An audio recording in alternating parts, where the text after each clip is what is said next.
Check, check, check. 1, 2, 1, 2, 1, 2. Well, I mean, I guess the Stream Elements Ghost is here. The Stream Elements Ghost is working, but nothing else.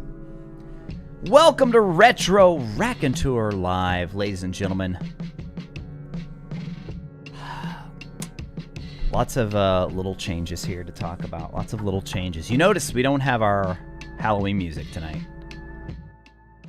because we got a copyright... Hold on. Not a strike. A strike's the bad one. A strike's the really bad one. We got a copyright claim on our past 2 live streams, despite there being something on the music that we were using saying copyright free and saying all you have to do is put our... You know, they have a little thing they want you to put in the description, which I did on both videos. I did. And nope, we still got a copyright claim.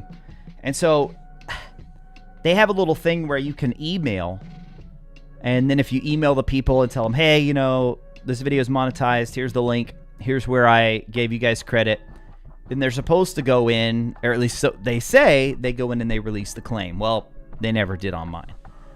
So what I basically had to do, if you guys go back and you watch the live stream from last week, the week before is not too bad because it was mostly in the beginning, like when it's doing the countdown, YouTube's automatic system detects it and then it kicks it, you know, kicks off my monetization. So that one was fine because I just trimmed it out. Well, this one, it actually happened in the beginning, which is fine because it's easy for me to trim that out, and I'm not really doing any commentary anyway, so I get, you know, you wouldn't want that in there because that's just me playing their music, so I get that. So I trimmed that out, but then it also affected the, for those of you who were here last week, we did a little quiz, a little Dumbledore quiz, and I guess I wasn't talking enough consistently, so it was like picking up the music while I was contemplating. So if you go back and if anybody has went back and watched, that's why there's some random jumps, because I had to just go in and cut out those sections on YouTube. Yeah, they never got back to me. I sent them the email and they never got back. Fire T with 500 SEK. I have no idea how much that is, Fire T, but thank you so much. Hold on, I need to look this up. Regardless of how much it is, let's see, SEK to USD. Here we go. Hold on. I think it's $5. No! Wait. Is that 44? Is that like $50? Oh my goodness, Fire T. That is insane. Thank you so much, dude. Hello and good evening. I hope you are doing well. I just wanted to ask if you will play any horror games this October, and also show my support. Have an awesome day. Wow. That is awesome, my friend. Thank you so much. Getting things started with a bang here.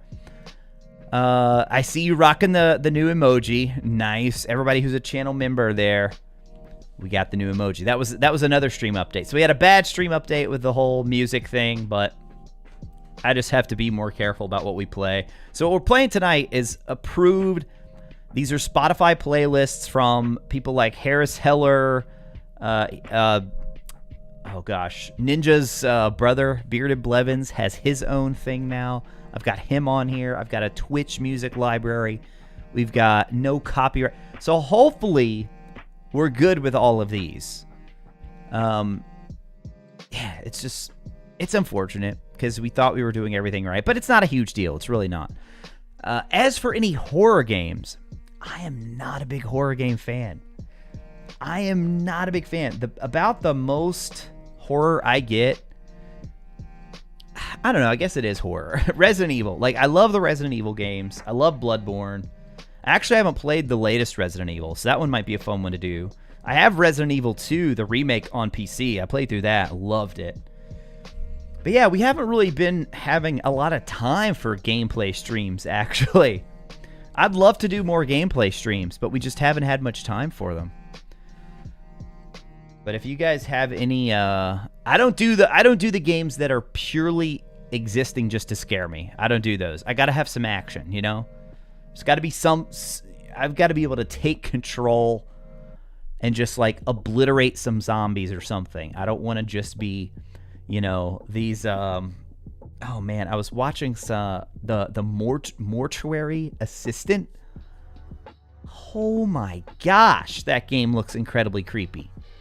I was watching a trailer of that. No, thank you. No, thank you. Not happening whatsoever. Elf on a Shelf. How about Link in a Bucket, right?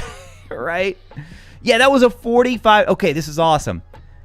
I made some updates to the stream that I thought everything was going to be working nice and wonderful tonight.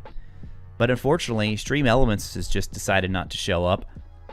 But everything else is looking good. I have a new activity feed, which you guys can't see this, but over here on the right, whenever I get behind, like right now, I see we've already got some new members here that I need to catch up on. All of this stuff will show up over here on the right side for me, which is really nice. So we also had Ravenclaw Tyrell, member for 2 months. And then we also had Jake.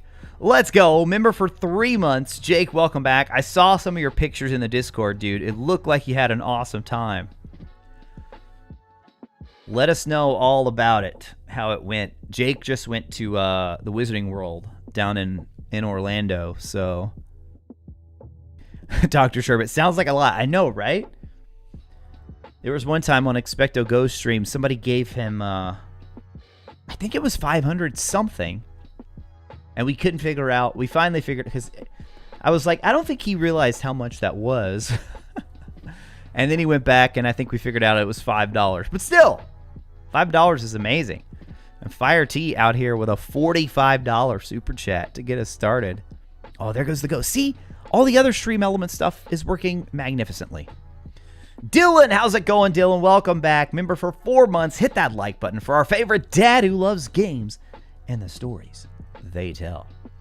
I don't know if you guys saw, YouTube's got some new updates. I don't think they're officially live yet, but some new updates in terms of where the like button and where, or maybe it's the subscribe, where the subscribe button and then the join button are going to be positioned. It should be a lot easier for you guys now, I think, to subscribe for mobile once all this goes live, or to become members on mobile. And then there's Elwin with a gifted 5 memberships gifted from Elwin. Elwin, thank you so much for the support. Let's see who gets these. Oh, wait, you know. Hold on. Hello. There it is. How are you? I was afraid it wasn't working. I was afraid it wasn't working for a second.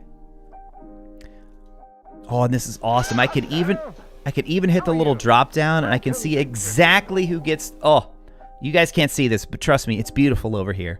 This little activity feed I have now. So beautiful. So I can see Draven, Ether, Travis, Professor Abbott, and Michael all just got a gifted Tier 1 membership from Elwin. Elwin, thank you so much for the gifted memberships. Elwin says, woo, been here 1 month now. And has it only been 1 month, Elwin? That's crazy that it's only been 1 month. Elwin, thank you so much for the 2 months. And then for all those gifted memberships. By the way, guys, Elwin, new moderator here on the channel as well. So we got, I'm trying to build up our moderator team here. So we have, I know I stream it kind of, it's late hours. And some of you have to turn in early. I get it. So I want to make sure we got a nice range here. So we got Elwin, we got Nico, we got Dylan as a moderator. And then Christy, as soon as Christy pops in, Christy is going to be a new moderator as well. YouTube makes it actually kind of confusing to make people moderators. So the easiest way to do it is for me to see their name in the chat. And then I could just click and make it happen. But yeah, I reached out to both Christy and Elwin because they are frequently here. They get what this community is all about, as do Nico and Dylan. And Nico and Dylan are also moderators over on the Discord. And I believe, I know Stargazer Tim is a moderator on the Discord. I can't remember if I've made him a moderator here or not either. I know it's always kind of late for him, so. But yeah, be kind, guys. We got lots of moderators, which Honestly, you guys rarely need any moderation at all. As the stream continues to grow, though, I want to be prepared. Just in case, you know? Just in case. I want to be prepared. All right, so I'm going to try something new for... Oh, wait, top chat or live chat? We want live chat. I want to see all messages. I want to see all the messages here. Oh, wait, Stream Elements. Ladies and gentlemen, did Stream Elements... Hold on. I think Stream Elements may have finally decided to show up for duty tonight. Let's see. Let's see if they decided to show up. Wait. Oh! Stream Elements, you have finally arrived. Stream Elements, thank you for deciding to show up for work tonight. You're only about, let's see, actually start the stream about 8:20, so they're what, I don't know, 20 minutes late? What's up with that?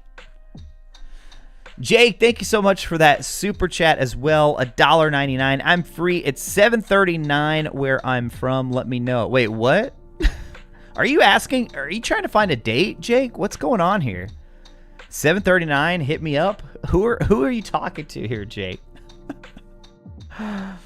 Oh goodness, Jake. Thanks so much for the super chat. Yeah, it's 8:41 for me, and I saw somebody posted early in the stream saying, "Hey, it's not like 2 a.m. or something." 8:30 is usually when we start. 8:30 Eastern time. Jay Rossi in the house as well. What's up, Jay Rossi? Oh yeah, I remember what I was going to do. I said I was going to try something new. Okay, so I'm just going to hit participants. That can't be right. There's way more of you in here than that. Maybe these are only the chatters, though. This might be a lot easier. You guys know I always like to start the stream shouting out everybody. And we really don't have a lot of news to talk about tonight. So I know usually a lot of people only come for the news, and some people start getting a little antsy when we don't get right into the news. When we don't just go right into it. And I'm like, look, if you want to know just the news, you can go and read about it. This is a stream. We're here, we're hanging out, we're chatting, we're interacting, we're talking. So I'm going to shout out everybody who's here, showing love in the chat. And I think this is going to be a much easier way. Instead of me trying to go through all the comments, there's another little drop down here. No, not top chat. I want to see live chat. I want to see everything. All right, participants. Okay, so we got Alan C in the house. We got Arcane Master 39. CT 707 Wolf Trooper, channel member, is here, as well as Dr. Sherbet in the house. Don't disrespect to Go the Poppy. Welcome. Thank you so much for being here. Draven is here. Dylan is here. Elwin, Fire T, Gabe, Jake, all channel members right there. We got House in the house once again. Jay Rossi, channel member. Jagged Wizard. James, I think James just got one of the gifted memberships. James, welcome. Kinda High Jedi, welcome. Christy! There's Christy! All right, I see Christy in here. Let me see if I can click on her name now. Oh, I see you, Christy. I see you. All right, Christy. Why is it not working? Why is it not working?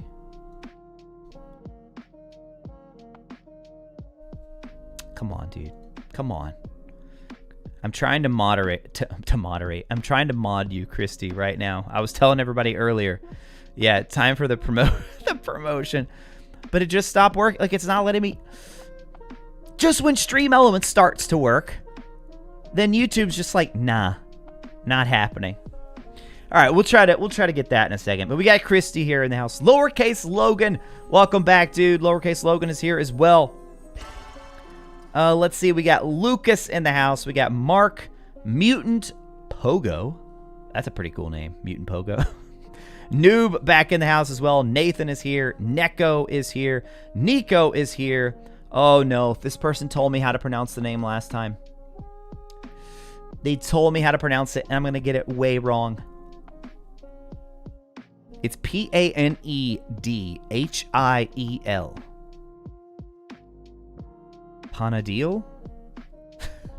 That's wrong. I'm so sorry. Channel member 2, but thank you so much for being here. Ravenclaw, Tyrell, Ryan, Kingsbury in the house. Sharon is here. Stream Elements. they finally decided to show up. Ultra Blue JR, VVS Broly, Wally Waldo, an extra white channel member there, all in the house tonight. I see Jason. See, now this is the bad part. When I do it like this, it's in alphabetical order. So anybody, like I already see some names that have jumped in since I started reading them. So then you just get left out. I'm sorry. But now I can jump back to chat. Oh, see, there, Kitty, there we go. So we're going to talk about the game or not? I know, Kitty was just joking there. Kitty was just joking. We got another $4.99 from Jake here. Forgot to ask, how do I become a mod? Also showing support, probably my last one. Jake, it's all good, my friend. You don't have to, like, please never feel obligated to donate. Never feel obligated to donate. How do you become a mod? Well, right now, we're probably in a pretty good place at this point. But I appreciate the volunteers. Yeah, I feel like 4 is going to be a good number for where we're at currently. Maybe 5 if I can't remember if Stargeezer Tim is a mod or not yet. But if Stargeezer Tim is a mod, that would be 5. So yeah, it's Nico, Dylan, and then Elwin and Christy as soon as I can get this to work. What if I refresh this? Is it going to kill the stream? No, it shouldn't. This is on my... Actually, you know what? Let me try to pull it up here. I'm just going to go up to my... Try to pull up the... Just like as if I were a viewer. Whether you drive watching an ad on my own video. Okay, there we go. There we go. There we go. Okay, put user in timeout. No! I'm kidding. I didn't hit that. Okay, make sure I'm on Christy here. Add moderator. Christy Jean Dyer is now a moderator for your channel. Congratulations. All right.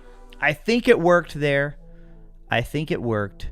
So now all of our moderators are in place. And honestly, guys, the moderators are just here to make sure that everybody stays respectful. We don't have people spamming links. If you watch a lot of... I don't know if this is a YouTube problem. I guess it does happen on Twitch too. But I've seen a lot of streams that will get just random spam. And we kind of prevent some of that because we have the... You have to subscribe to even be able to chat in our chat here. Subscriptions are free on YouTube, so you have to be able to subscribe before you can chat at all. So turning that on helps with a lot, but it's basically to help with things like that, you know? Keep the family-friendly vibes, the family-friendly atmosphere going. Noob with a super chat. I'll be here to help out any way I can, my friend. Noob, thank you so much with the $2.23 super chat. And Noob, you know what? You didn't say it. You didn't say it, but I'm going to go ahead and I'm going to take a drink here because it's always good to stay hydrated, my friends. Tonight, we're switching it up tonight. Switching it up. Not sponsored. Not sponsored yet again. But it is another Waterloo. Going with the lemon lime flavor tonight. The lemon lime flavor. There you go. Not my favorite. But it's in my top... Probably my top 4. Number 1 is definitely the peach. For some reason we can hardly ever find the peach. That's probably why. It's probably everybody's favorite one. And then I like the black cherry a lot. That's usually what you guys see me drinking on stream. But tonight, you know what? I was like, I'm going to switch it up. I'm going to go with the lemon lime. Everyone must drink at least one drink. Adult apple juice? No. This is it's like carbonated water, basically. So it's designed to have that sort of, oh, what's the word? Like that, not pop, but that kind of strong taste of like a soda, the strong carbonation of a soda, but it's just water.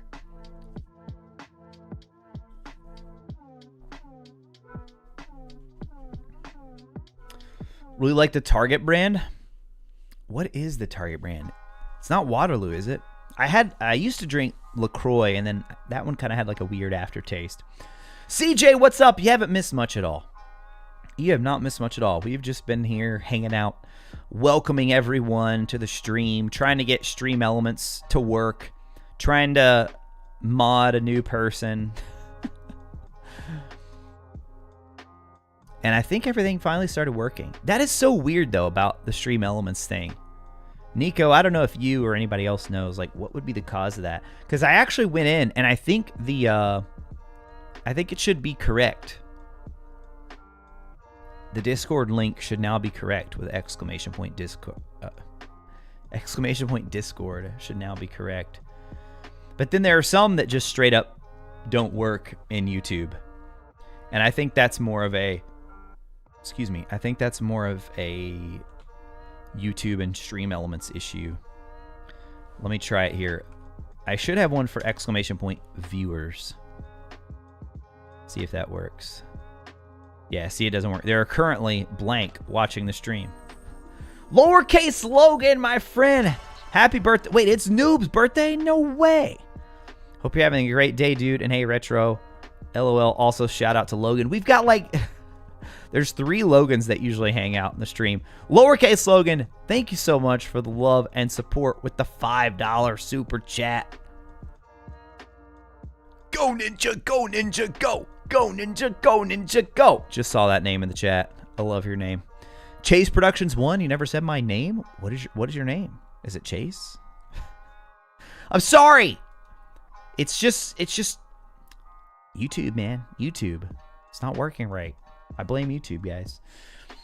No, see, that's the disadvantage of if I go in alphabetical order, then some people just, if they pop in after I start, then it doesn't. Like Apollo Gaming, what's up? I see you there. Better World, Alan C873.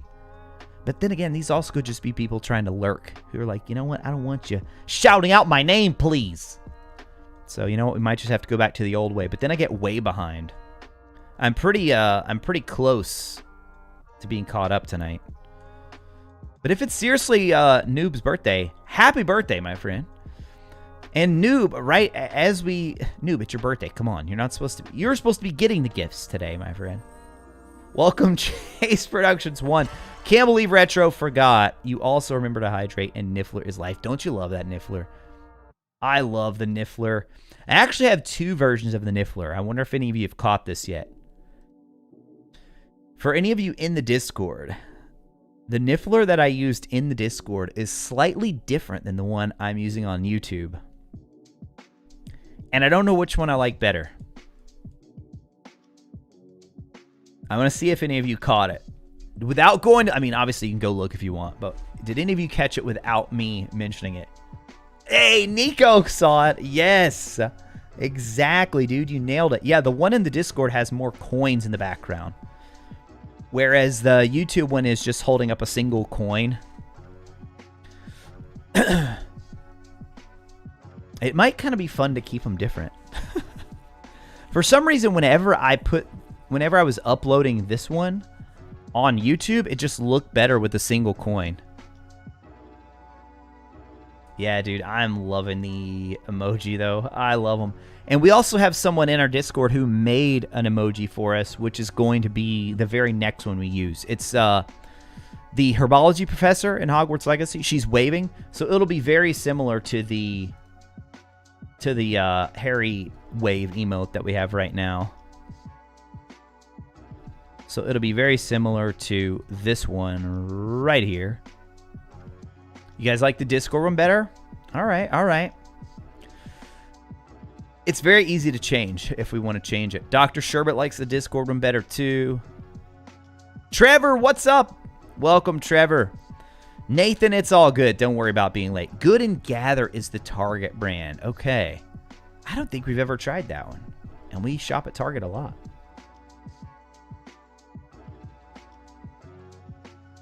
Red Linus, what's up? Do you think we'll see a Hogwarts showcase for Christmas with holiday decorations? So...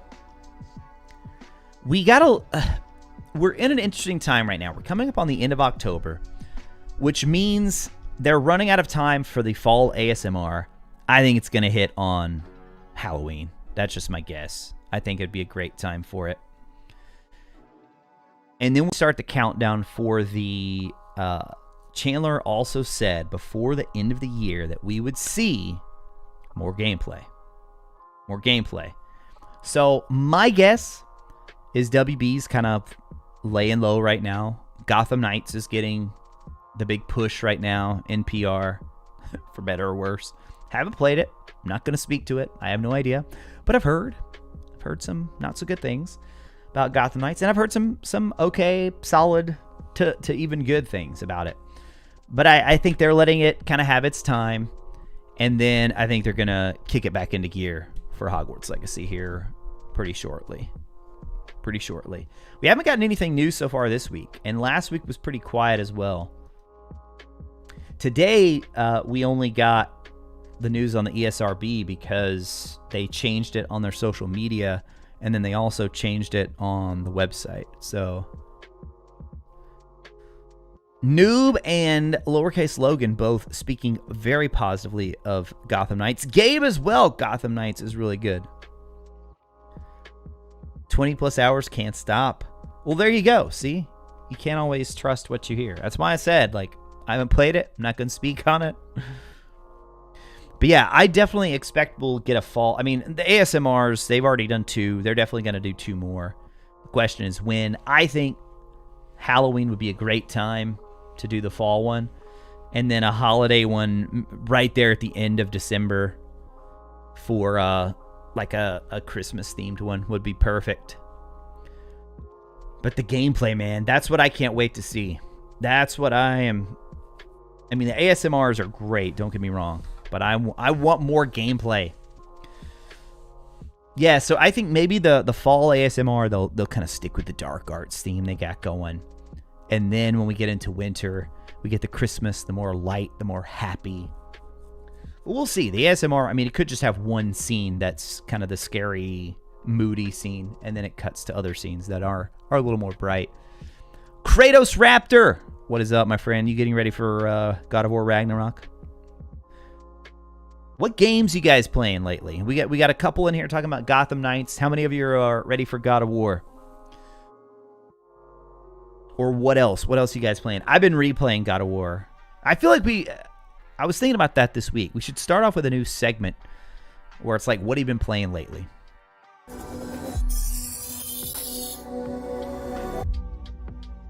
What have you been playing lately, chat?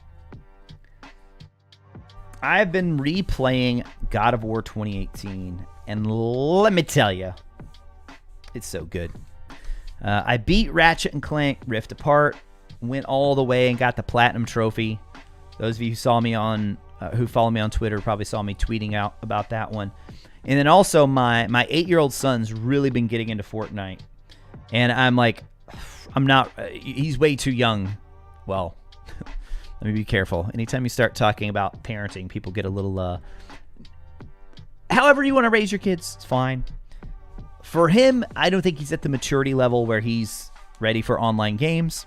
And the chat that goes in with that, don't think he's ready personally. So anytime he plays Fortnite, he either is playing solo or I play with him. And honestly, it's been a blast. It really has been a blast. We've just been doing duos. Every now and then we'll do team battles. But I used to play a ton of Fortnite back when the game first came out. I mean, the first 3-4 seasons, I had a group of friends. We played every day, probably. Or every night, rather. It was just a regular thing. Every night, we'd load up and play Fortnite. So I haven't played it in, gosh, a ton of seasons. But I still, you know, the basics, the mechanics, they come back to you. So I've been kind of teaching him a lot of the basics. So yeah, beat Ratchet, playing Fortnite with him, and then yeah, God of War. Replaying God of War is what I've been playing. Assassin's Creed Origins, Lego Harry Potter. I heard Lego Harry Potter might be coming to PlayStation Plus next month. Nico's Cyberpunk and Warhammer. Mario Kart Tracks. I never bought the expansion for that. Speaking of, man, I got to send my Switch in for repair. Kind of unfortunate. Uncharted series. Nice. Let's go. Star Ocean this week. Completion run of Horizon.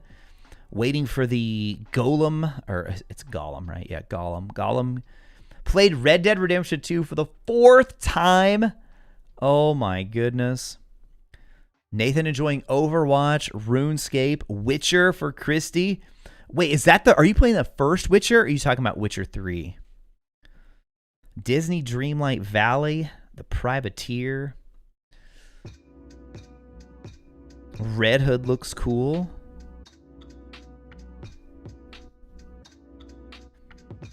Oh, Ryan saying God of War would be the best game of 2022. Hogwarts Legacy, best game of 2023. Man, it's going to be like God of War and From Software. Well, I guess I should say Sony Santa Monica and From Software. I hold both of them in such high regard. Those two going at it for Game of the Year. Elden Ring, like, I know people kind of got sick of hearing about Elden Ring, but for me, guys, like, Elden Ring blew all my expectations away. Absolutely love that game. Platinumed it on PS5. I think it's incredible. I think it lived up to the hype and then some. I think it's going to be really difficult to unseat Elden Ring as Game of the Year. However, I feel like the industry as a whole is always guilty of this sort of like recency bias thing. So if God of War if God of War if God of War blows people out of the water, then I think it'll win just because of that recency. It's like fresh on everybody's minds. But honestly, like, to have those two games in the same year, Elden Ring and God of War, incredible, man. Incredible. 2 games, for 2023 would be Spider-Man Breath of the Wild 2. Yeah, that's some tough competition. Any game other than Elden Ring. Oh, Draven, any game other than Elden Ring gets Game of the Year. It's wrong. Well, we can't say for sure because we haven't played all the games yet. We haven't seen all 2022 has to offer. But I think God of War is probably the only real contender, to be honest. I think it's the only thing this year that could even really come close. For me, that's the thing. It's different for everybody, right? I mean, that's the beauty of gaming. There's just so many different kinds of games, different styles of games. I've been seeing a lot of people playing that Plague, a Tale Requiem, or a Requiem Tale, something like that. The game guide. I know I'm scrolling back up in chat instead of scrolling down in chat. Ryan asks, is the game guide available for pre-orders yet? Yeah, it's available. You can go on, at least in the US. I've had it pre-ordered for a while on Amazon. They've kind of changed around the release date for it, though, so we don't know for sure. Mass Effect Legacy, Jason. Man, you guys are all playing some nice games. Uncharted series, Overwatch 2. Dreamlight Valley just got Mass Effect Legendary Editions for Jay Rossi. Harry Potter Magic Awakened. Dude, is that ever coming out in the US? It's crazy. How is it not out? They had that tweet months ago being like, it's soon. And then weeks, months have went by. It Takes Two, Sharon. That game is so fun. I haven't played it, but I've watched a lot of it, and it looks so fun. It looks so fun. My wife's not a huge gamer, but I feel like we would have fun playing that together. Ultra Blue playing Biomutant. Assassin's Creed Odyssey and Dishonored. Oh, I love Dishonored. Go Ninja. I feel like Dishonored is one of the more underrated series of the past. Let's see. I guess it would be past 2 generations, right? Because it was on... Because it started on PS3, and then I think Dishonored 2. I love just trying to go through that game completely stealth. Absolutely love it. Yo, Expecto Go in the house. Expecto Go, what's up, my friend? 2-month membership saying yo and bye. Smash the like button. Have a magical time tonight, Retro and chat. Got a pod to do. Hey, good luck with the podcast. And always good to hear from you, Expecto Go. Hope the podcast goes well. Everybody, if you're not already checking out James from Expecto Go, I feel like most of you here probably already do. Why didn't that pop up, by the way, on screen? Stream Elements? Oh my gosh, Stream Elements taking time off again. Goodness, you guys. Stream Elements, man. Dropping the ball. Dropping the ball tonight, Stream Elements. All right, well, if we see any more alerts, I'll see if they show up, because that one definitely should have showed up. But yeah, it also doesn't show up in my, oh, I don't know if it's YouTube or if it's Stream Elements. And they just, like, don't play nicely with each other. Honestly, I probably should look to changing back over to Streamlabs. I just never really had a problem with Streamlabs. And then there was this whole thing with them and OBS, and OBS was kind of encouraging people not to use them. But now Stream Elements, or Streamlabs and OBS are back on good terms. Lots of confusion. But I feel like I never had this many problems out of Streamlabs. Persona 5 Royal. Dude, I'm ashamed to say, like, two of the biggest games in my backlog that I absolutely have to make time for at some point. Red Dead Redemption 2, which somebody here already mentioned, and Persona 5. Started both of them. Know I would love them, but also know what a huge time commitment both of them are. So, you rode Hagrid's Magical Creatures ride, probably one of your favorite rides. Escape from Gringotts and Harry Potter Forbidden Journey. Yeah, Forbidden Journey's awesome. I haven't ridden the others yet because they're at the other side. I haven't been there. Pokemon Sword for James. Nice, nice.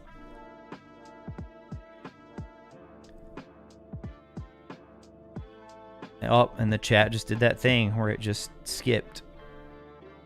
Darn it. Darn it. Come on. Oh, Dr. Sherbet said, no offense, I hate Fortnite. Hey, I mean, to each his own. God of War, Pokemon, Hogwarts Forspoken, Marvel Midnight Suns. We haven't been playing Hogwarts yet. Kratos. Seen the community on the old BO2, Black Ops 2. Still scared. Oh, wait, that might not be Black Ops. That might be something else. Same vibes as Animal Crossing, but better.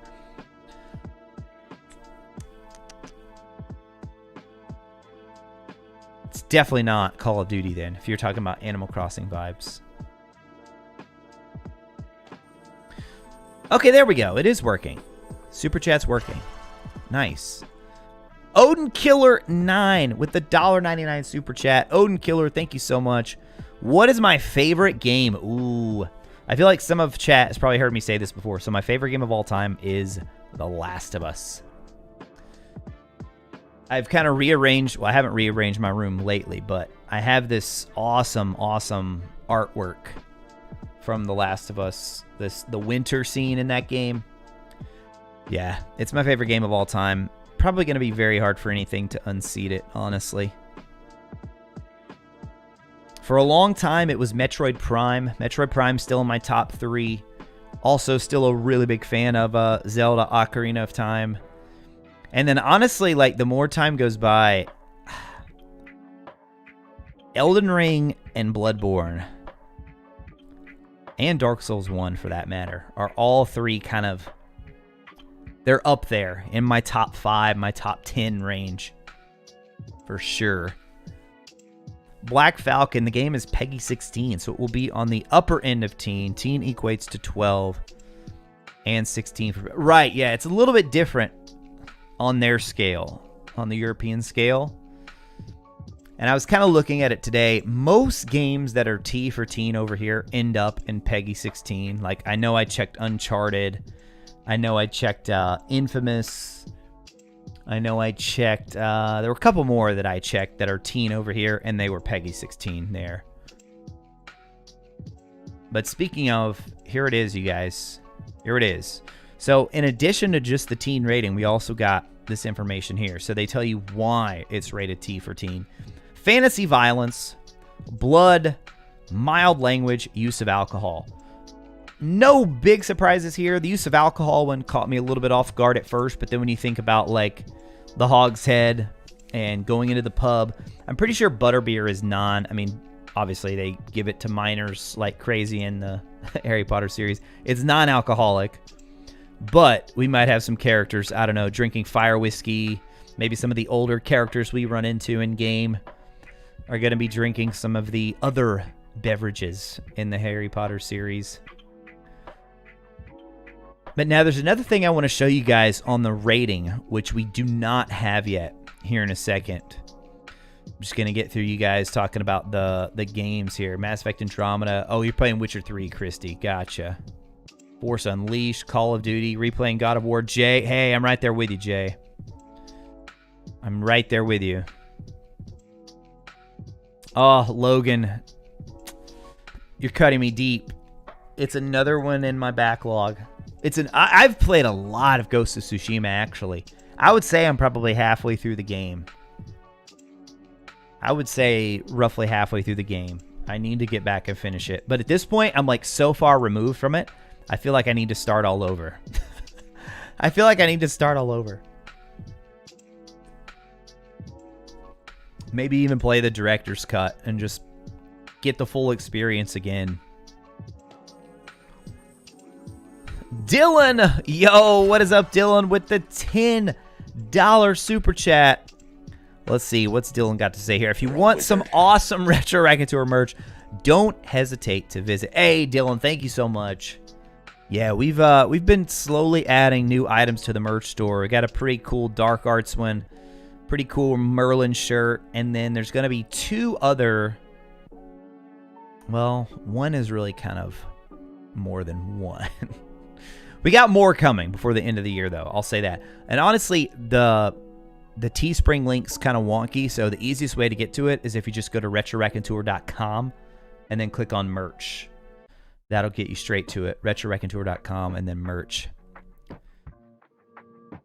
Just finished Until Dawn, Little Nightmares, Last of Us 2. Oh my goodness, Nick, you're playing a lot of games. On to God of War New Game Plus. Oh, Gotham Knights. Yeah, I can't believe Gotham Knights is 30 FPS on PS5. That was kind of a big shocker for everybody. I guess it's only above 30 on PC. I heard even the Xbox was not able to run it. Plague Tale is wild, Stardays. Do you like it? Plague Tales. All right, we're so far behind. All right, I'm scrolling. I'm catching up. It's not out in the UK yet either. I know. Magic Awaken. It's unreal. Timothy Ninja. I love It Takes Two. Been playing it with a friend. Haven't finished yet. The book gives me massive genie vibes. Wait, is that something in It Takes Two? The book in It Takes Two? Valorant and reading a lot at the moment. Nice. Navajo Ninja, Last of Us 2, and Horizon Forbidden West. I need to play Forbidden West. James, when you share the name with a super cool Hogwarts streamer, right? James is awesome. I love James. James and I are trying to set up a... both of us want to have each other on the each of our live shows at some point. It's just lining it up, man, because James has a regular job. He's got the YouTube, and he's got a family. And James he's got like a podcast. He does some. I was watching him the other night on, oh my gosh, on Twitch playing Dungeons and Dragons. James is involved with all kinds of stuff, but we definitely I want to have him on here one night, and he wants for me to come on Wizarding Wednesday at some point as well. So we're trying to work it out.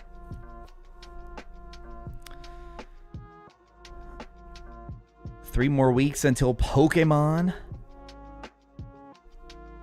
Oh, yeah. Avatar is awesome. Last Airbender. Some of my favorite television of all time. Chris, you're wearing it right now? Yo, let's go. That's awesome. Thank you, Christy, for the support.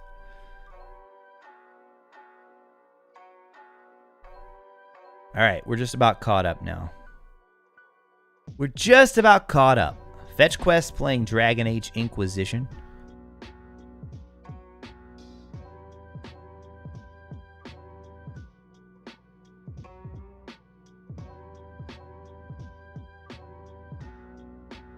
Oh, wait. You guys are talking about butterbeer being... It is alcoholic? What?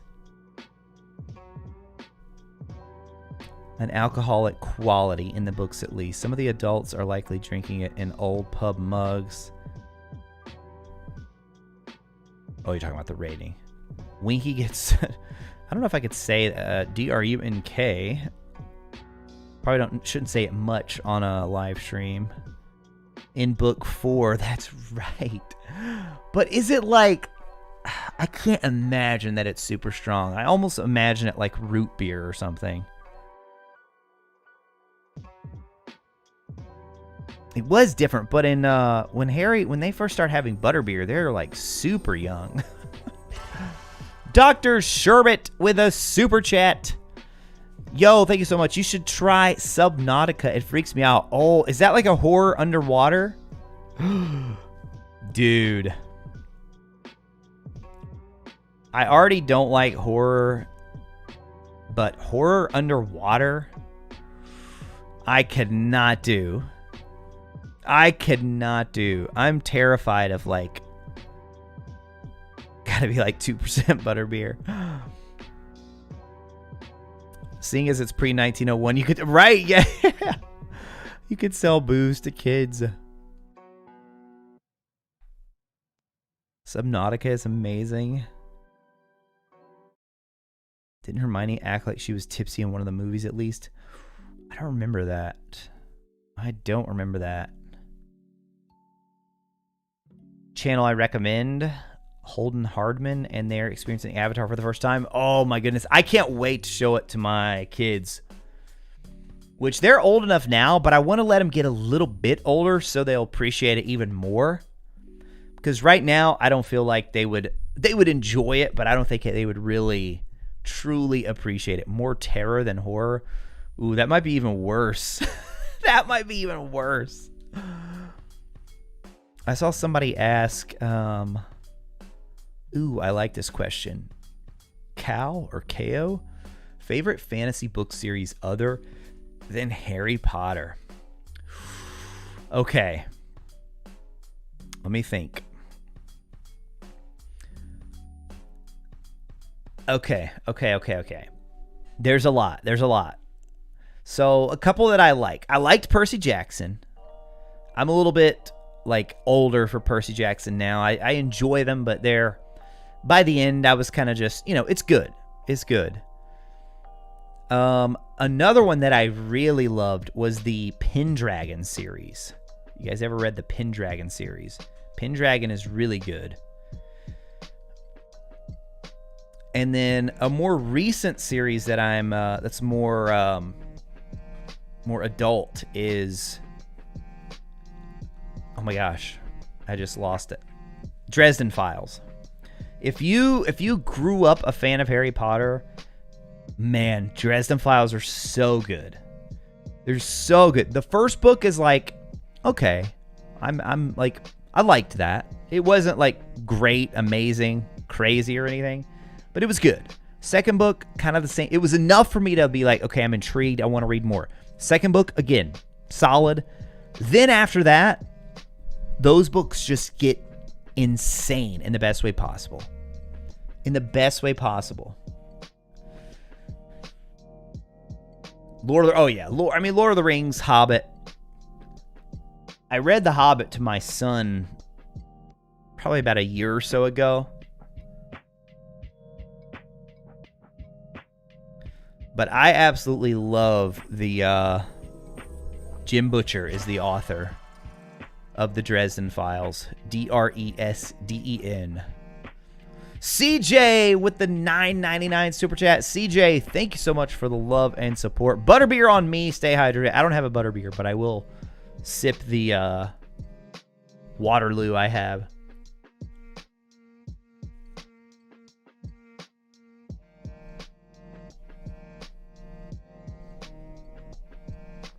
And then, there was one more I was going to say.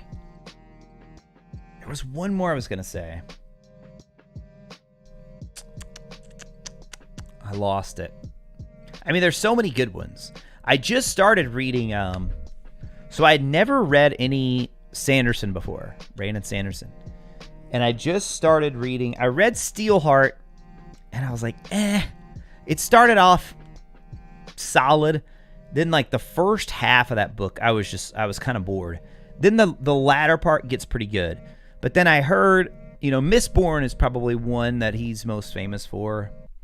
Mistborn, and then Stormlight Archive. And so I've started Mistborn, and I'm loving it so far. I'm probably 50, 75 pages in, so I'm still very early. Very early, but I'm enjoying it so far. I think I'm going to like it a lot better than Steelheart.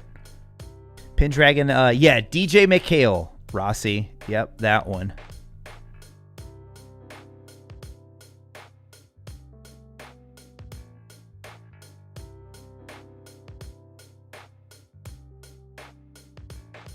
Grew up on these fairy books made for very young audiences. Found Harry Potter in the 4th grade and your life changed. Were you talking about Magic Treehouse? I saw somebody mention Magic Treehouse. My son and I read every single Magic Treehouse. He loved those books. All right, I'm not feeling this song. He loved those books so much. And he's literally read every single one that's been out. And I've read probably 75% of them with him. Now he just started reading the, they're kind of like young books for young Percy Jackson. Heroes in Training. He just started reading those. Oh, I just thought of another one. The Bartimaeus Trilogy. The Bartimaeus Trilogy is so good, and I feel like it's kind of underrated. I don't hear a lot of people talk about it.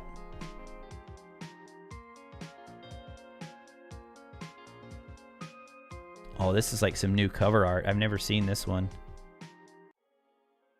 Lowercase Logan, you've read it? Let's go, dude. Wait, are they making a movie for it? What? Oh, it must be old. I don't think I knew about this. It's in progress? No way. Is this legit, guys? It says 2013. That's why I was thrown off. Did they start making one and then stop? Dylan with another $10 super chat. Yo, Dylan, thank you so much, my friend. Have a great stream, everyone. See y'all on the Replay Squad. Hashtag Replay Squad. Dylan, thank you so much for all the support. Have a good night, Dylan. I have to know if this is legit or not. I feel like this was something that was canceled and never happened, but it says in progress right there, still in development. Like David Tennant? Absolutely. Yes, let's go. He is going to be so good as Bartimaeus. Isaac Hempstead Wright as Nathaniel John Mandrake. I can see that. I can see that. Oh, it's been so long since I've read it. Okay. Hold on. For those of you who haven't heard of this, I gotta find, maybe just the Goodreads will be... No, I want to just, like, see the... Okay, here we go. The official site. So there's, the first one is the Amulet of Samarkand. I'm probably not pronouncing it correctly. Wait, did they make... Wait.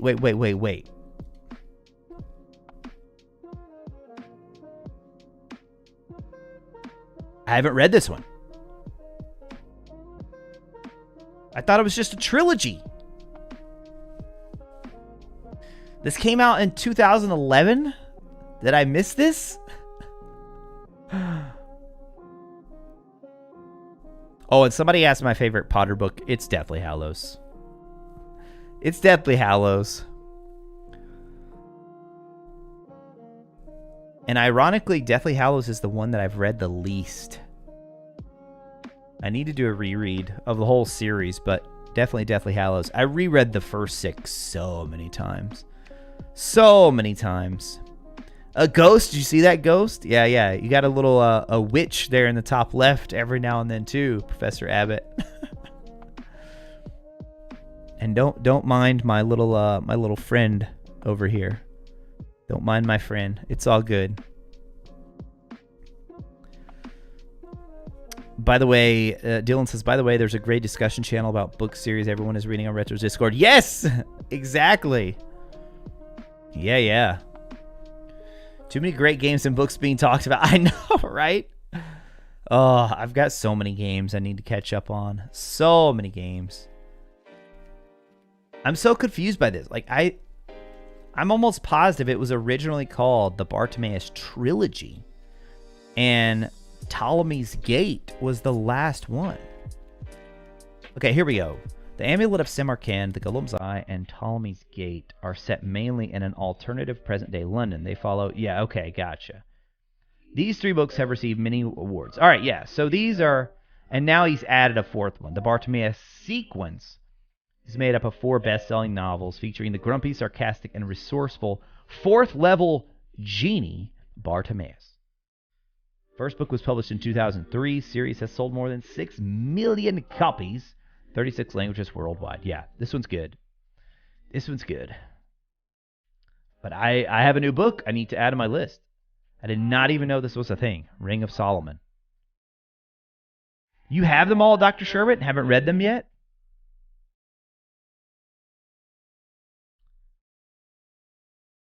Hey, Levi. We already had the other Levi.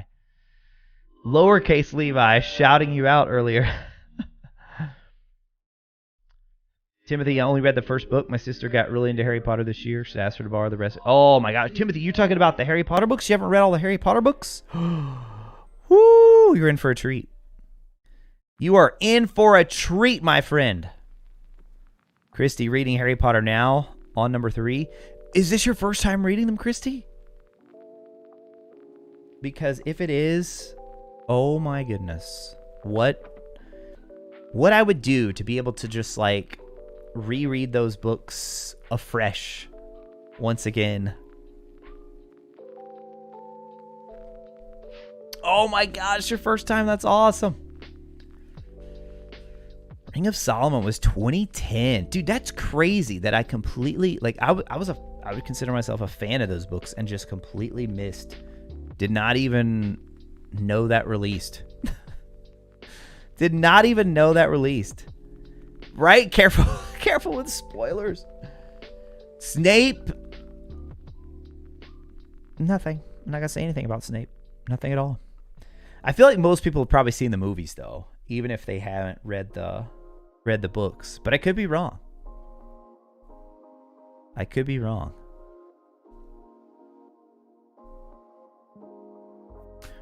Wait, Jay Rossi, what? What? Like, to this day, you've never finished it? Did you not like how it was going or something? Were you like disappointed? Oh, how could you read the first 6 and not finish it? My mind is blown.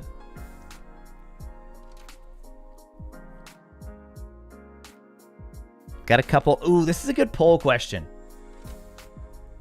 This is a good poll question. Oh, but I don't think we have enough options.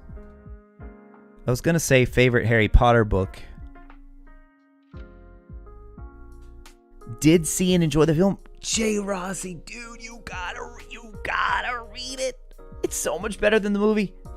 Oh, the movie messes up so much with 7. Oh, they messed up so much with 7. All right, let's do a poll. How many options can I have? 1, 2, 3.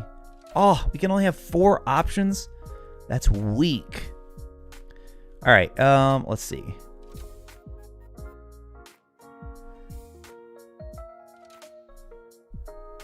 Oh, geez, I'm yawning all of a sudden. Let's see. Okay, I guess we could just say, have you read?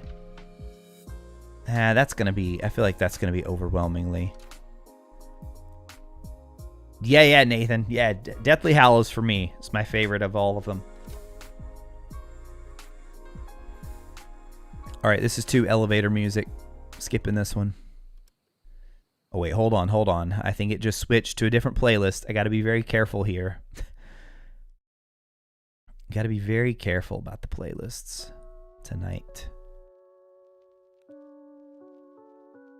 Oh, okay, let's see, because we only got 4 options. Okay, favorite Harry Potter book. So I'll say I'm going to make some people mad if I say Philosopher's or Sorcerer's Stone. We'll just say Philosopher's Stone or Chamber of Secrets. Prisoner of Azkaban / Goblet of Fire. Which then would leave Order of the Phoenix / Half-Blood Prince. And then Deathly Hallows gets its own line. So I wish I could do more options, you guys, but the YouTube poll won't let me. So we're only going to have 4 options. So favorite Harry Potter book. Option 1, Philosopher's Stone or Chamber of Secrets. Option 2, Prisoner of Azkaban or Goblet of Fire. Option 3, Order of the Phoenix or Half-Blood Prince. And then the last option is Deathly Hallows. All right, let's hear it. Let's hear it. JP Ravenfire. Yo, JP, what is up? Guys, by the way, congratulations to JP. JP was the winner of our $25 Amazon gift card sweepstakes. 2 polls? Can you do 2 polls? Is that possible? I don't know if that's possible. Well, let me try. No, it's not possible. It's not possible. I would have to end this poll first.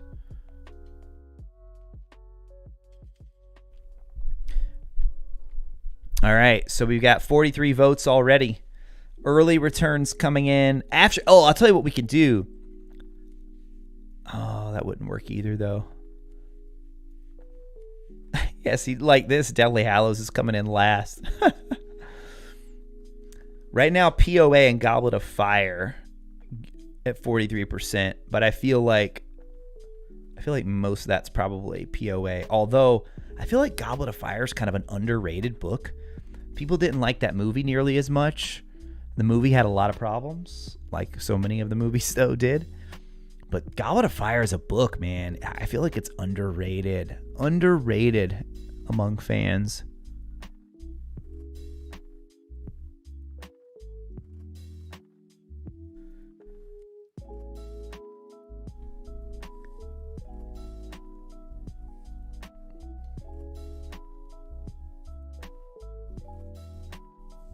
Love Goblet of Fire. Goblet of Fire, all about the teen drama. Very dramatic. You can't vote? What? Why can't you vote? Oh yeah, I forgot to cast my own vote. Why will it not let me? I can't vote in my own poll. Come on. After this, we could split it up. Yeah. It's not a scientific poll. There's no way I'm going to be able to get an accurate result now. So it's 46% POA and Goblet of Fire, 21% Philosopher's Stone or Chamber of Secrets, 21% Order of the Phoenix or Half-Blood Prince, and then 13% Deathly Hallows. Even with Deathly Hallows on its own, I'm surprised to see it so low there. I'm a little surprised.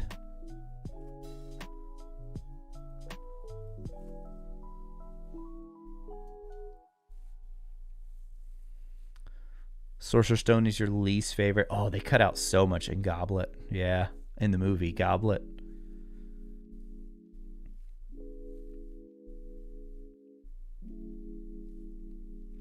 Phantom Draws. Hey, let's get the likes to 100. Yeah, guys, if you're enjoying the stream here tonight, make sure you hit that like button before you go. It helps more people find it. Helps stream spread to more people. There was another thing I said I was going to show you guys about the ESRB. So there really isn't a lot of Hogwarts Legacy stuff to talk about. If you guys have any Hogwarts Legacy questions, though, put them in the chat. We could definitely talk about them. The main thing we were discussing tonight was the new, the fact that the T for Teen rating is confirmed. Not a huge surprise. Not a huge surprise at all. That's what I've expected the whole time.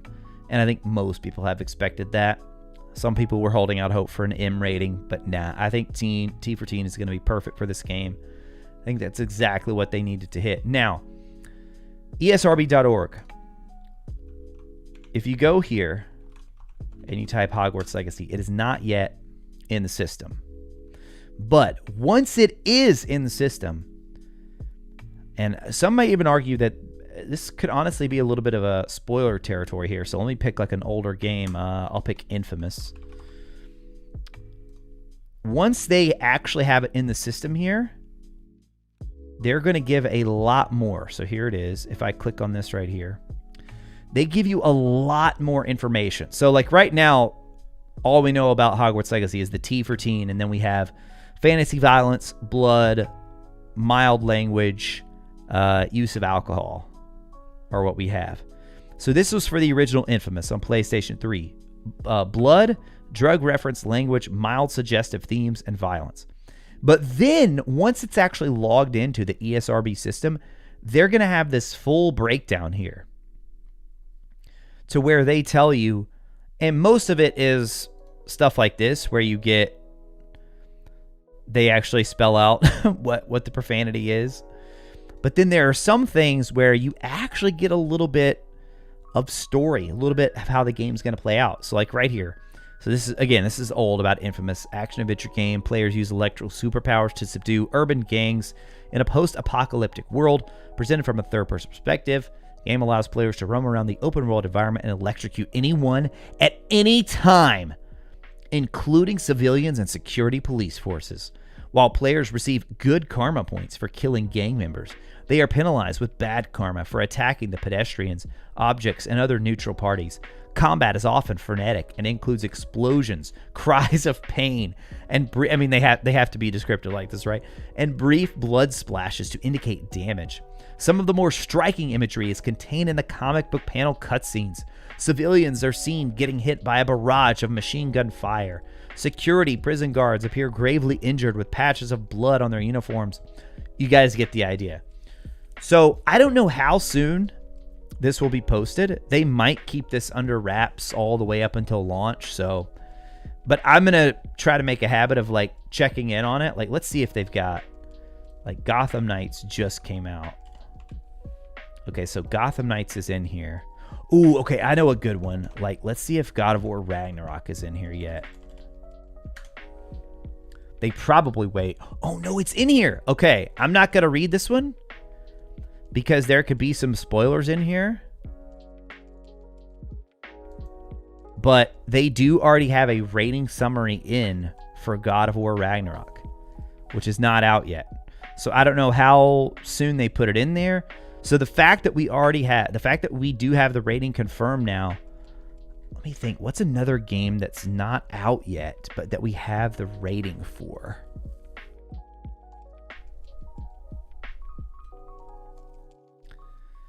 For Europe, you guys use the PEGI system.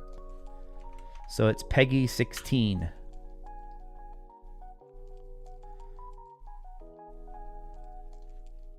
Oh, no, not that. Come on, where is it? I was just looking at it earlier today, too. Yeah, here you go. Here it is. So whereas in the US, we have T for teen, the PEGI system is kind of, they have a little bit more of a granular nature to it. So like Fortnite and Overwatch, they get hit with just the PEGI 12 rating, whereas Hogwarts Legacy is hit with the PEGI 16 rating.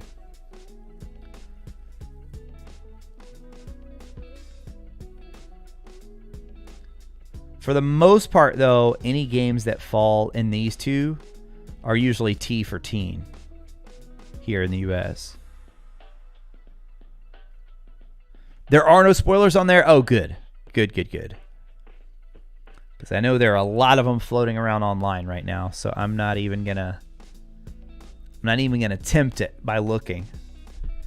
Kept thinking that witch is an actual spider. Wait, like a spider on your screen? Oh, that's funny. That's too funny. Yo, Nico! Nico coming in with the $10 super chat. I'm waiting for it to pop up on screen. Dude, man. Stream Elements, they're slacking tonight, guys. They're slacking.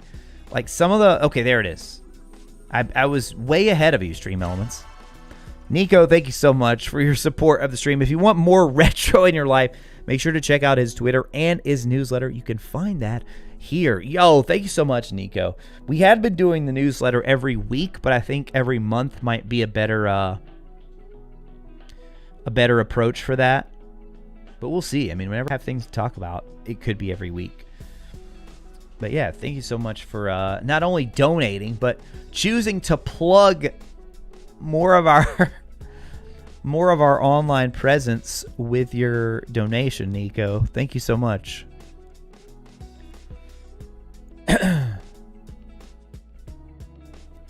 Oh, we were just talking about the rating, Ryan, for oh, you mean God of War? So God of War's, it's definitely here. God of War is definitely in the 18 category.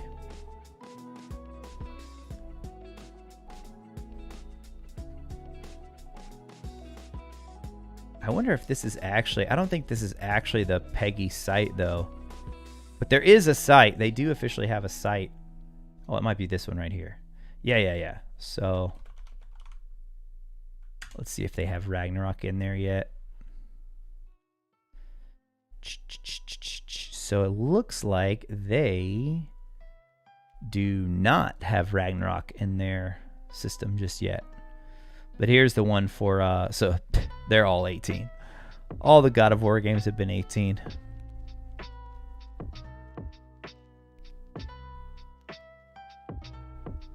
Ah, okay. That's good to know. Caesar, that's good to know. Because I was afraid. That infamous one was just oddly descriptive. Maybe they update it over time. Like maybe before the game comes out, they limit it to being what, I don't know, they wouldn't only do what the PR folks give them though. But maybe they do be like, okay, we won't spoil the game until after it's out, and then we'll put things that are more descriptive.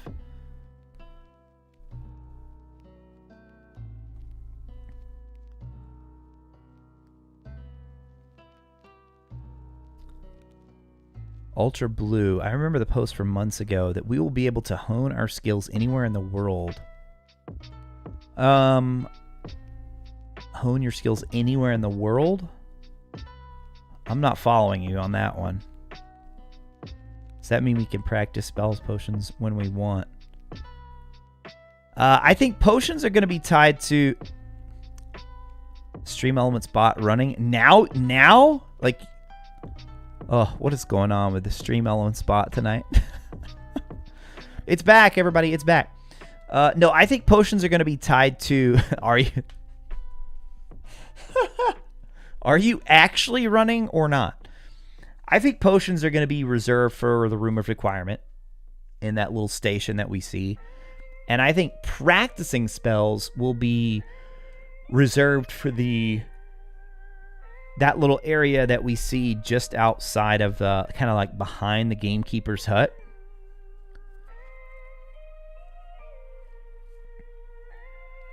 Wait, what are you guys talking about? Tomato juice. What did I miss here? Did somebody get sprayed by a skunk or something?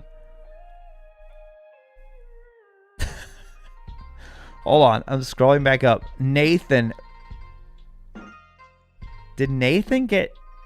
Oh, Nathan's dog got sprayed by a skunk today and the entire house reeks. What do I do? Yo, Elwin. Is Elwin in the house? Is Elwin in the chat? We have a dog question in the chat. Elwin would be the perfect person to answer this. Some people are saying baking soda. I always heard tomato juice too, but now I see a lot of people saying not tomato juice. Ooh, yikes. I have no idea though. If Elwin pops back in, we'll have to ask Elwin. Elwin's a dog trainer, you guys, so I bet Elwin would know. Feathers, what's up? Welcome, Feathers. Wow, not YouTube deleting my whole comment except for the emoji. Wait, what?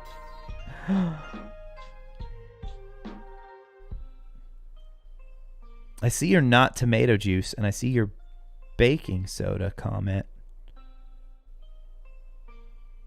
But nothing else. A skunk soap at Walmart, or a de-skunk soap at Walmart, and it helped out a lot. Ryan, who is annoyed with God of War Ragnarok. People have been able to play 5 hours of the game. Dude, I should have requested an early copy. Why didn't I think of that? People who have pre-ordered still have to wait. I mean, that's long been an industry thing. It's just, honestly, it helps out the people who are writing and making videos. Like, we talked about this a little bit with Hogwarts Legacy. I was talking to Andy Reloads about this. And if we were to get early access to the game, even like a week out, which these God of War reviewers are getting, what, like not quite a full month, but quite a bit of time to play this game. That would help us so much. That would help us so much. Because see, what happens is, on YouTube, it's so important to be, well, I shouldn't say it's so important. In some cases, it's important to be timely, right? Like, there are certain Hogwarts Legacy videos that will just not do well 2 or 3 months into launch. You need to be that first week, first month. You need to have those videos out. And so if you don't get early access, time to play the game early, then that is a ton of work for us basically from the get-go, as soon as the game comes out. Excuse me, when people immediately start looking for information. So if I was to get an early copy, that would only help me get better quality videos out. So that way, as soon as the game releases, you guys would be able to see my spoiler-free thoughts like day one, or whenever the embargo goes up, day one. I'm going to have videos on tips ready to roll. You know, those wouldn't go out day one because you want to wait until people play the game for a bit. But it would, yeah, it would just be a huge help. So that's why they do it. Now, you could argue games like God of War, I mean, well, I was going to say they don't really need the promotion, and they don't really need much promotion, but I do think it really helps out the content creators out there. So I do get it from that perspective. I definitely get it.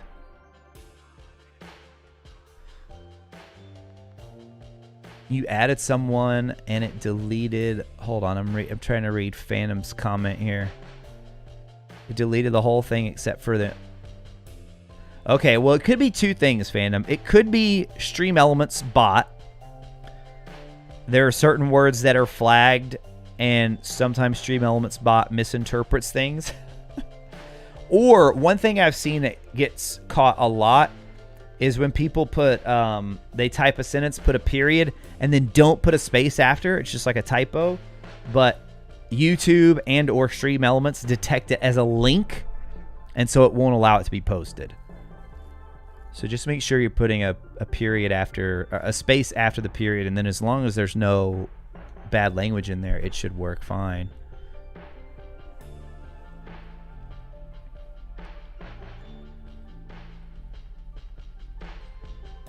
Professor Abbott, I'm going to have to ask for early Hogwarts access. Yeah, I'm trying to find, like, who to ask. I've reached out to some people, but haven't heard anything. So I hope we do, man. I mean, you think about guys like Andy and myself and, I mean, all the Hogwarts Legacy YouTubers. James, Expecto Go. We're not, like, in a lot of the developers' eyes, we're not huge. Like, we're not big channels. So they might just give them to the IGNs of the world, to the GameStops of the world, to the, I don't know, pick your big million-plus YouTuber. They might just have them for them. I don't know. I have no idea. I know Andy has done a little bit of work with some developers, and he said it's kind of hit or miss, that some of them are, like, totally cool with sending out codes. They don't even really care how big the channels are. And then others, like, you just don't hear anything from them. So we'll see, man. We will see. I would love, I'm not expecting it, but I would love it if it happened. So if you're 12, can you still play Hogwarts Legacy? That's a question for your parents. Yeah, so I don't know how it works in the UK and in Europe, but in the US, they check your age before you can buy a game. But really, they only care about T for teen, or I'm sorry, M for mature. T for teen, I don't think they really care, and I don't think they really check. But yeah, I don't know how exactly it works over there. But over here, to buy an M-rated game, you have to show ID. But Hogwarts Legacy won't have to worry about that.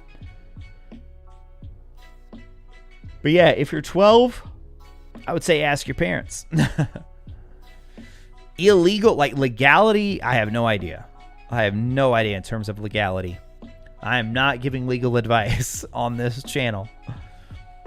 Think embargo lifts a week before launch for God of War. Yeah, they usually kind of do staggered rollouts. Like so far, they lifted the embargo for the first 5 hours or whatever. They're allowing clips and images of scenes which aren't in the trailer. And then, yeah, then you have people who like ruin everything and spoil, which is what has happened with God of War, sadly. So be careful. Stay away. Stay away.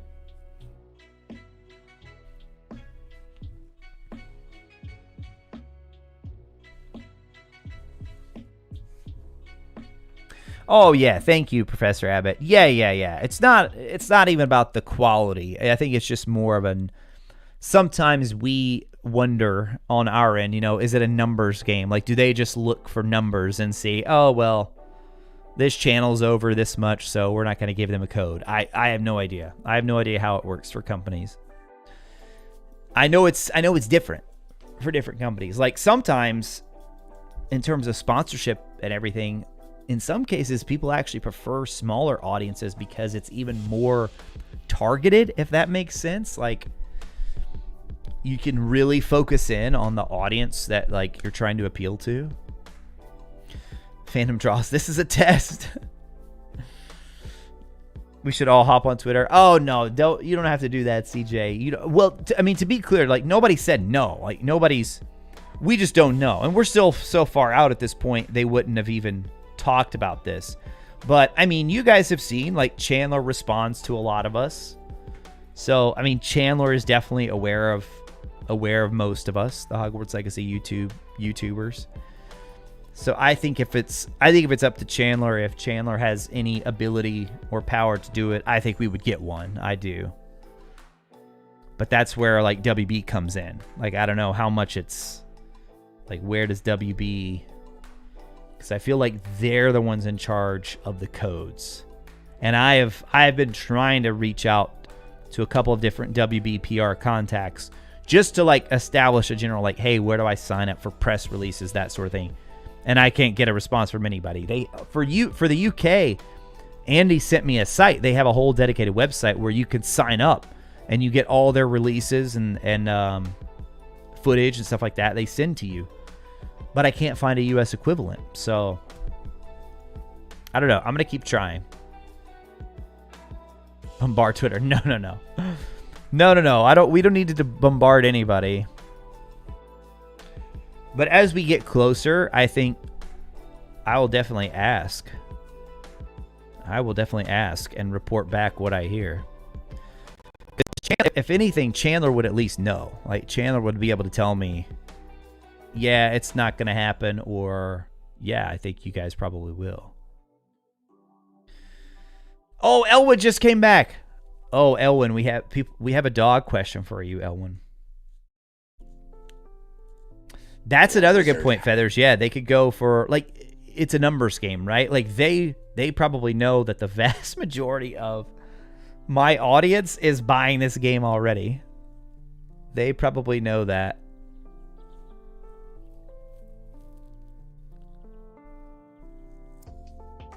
Yeah, I don't think they'll be stingy with review copies.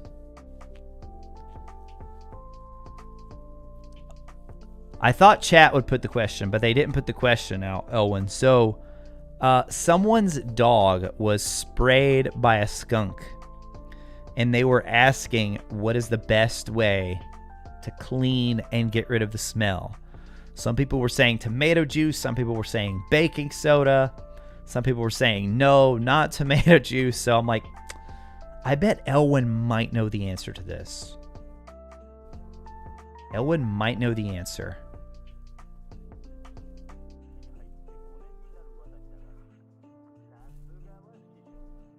Hey, Krista, I work in a library as well. That's awesome.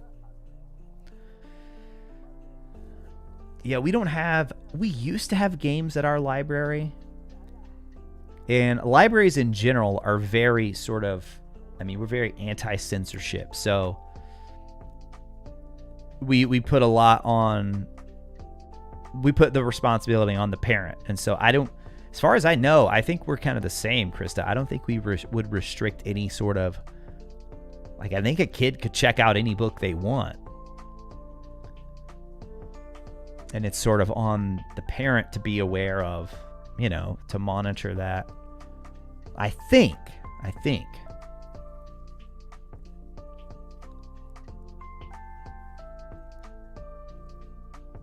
Hey, Jenna, how's it going? Yeah, T for teen confirmed.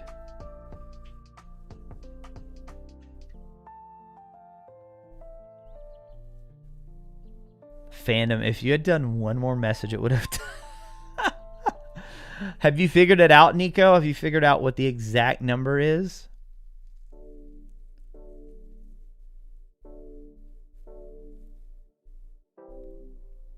Oh, wait, hold on. I'm scrolling back up here. I want to see Elwin's response. Dog got sprayed by a skunk. Oh, yeah, here we go. Do not get it wet. Okay. Wanda says, what I'd like is them letting us all at least preview character creation. And like in that Disney game, let us import our pre-made characters into the game when it releases. Oh, that's an interesting idea. Interesting idea. Now, they did just on the Wizarding World website. We did this last time. If you guys didn't see this, on the official Wizarding World site, they have this new, I don't know, little mini game feature, whatever you want to call it, where you can actually create your own, what do they call it? Your own Wizarding World avatar with our new portrait maker. It's pretty fun, actually. So a lot of people were saying, hey, wouldn't it be cool if that came over into the game? I don't know. I don't feel like the art style matches up, but this was fun. I did enjoy doing this. Noob said, get a new dog. Oh my gosh, that's just wrong. That is just wrong.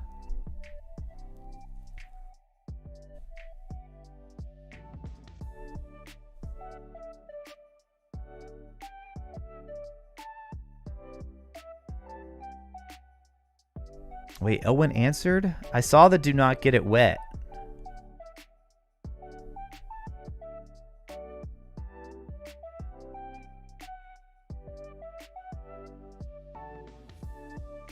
First thing, that you do not want to get the dog wet initially.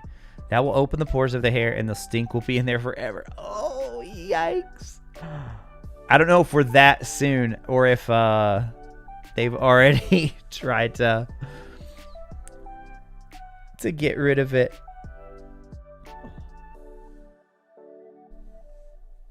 Let's hope you're not too late. Exactly. We waited about 2 hours before using the de-skunk soap on her, and it has made a big difference. Ah, gotcha.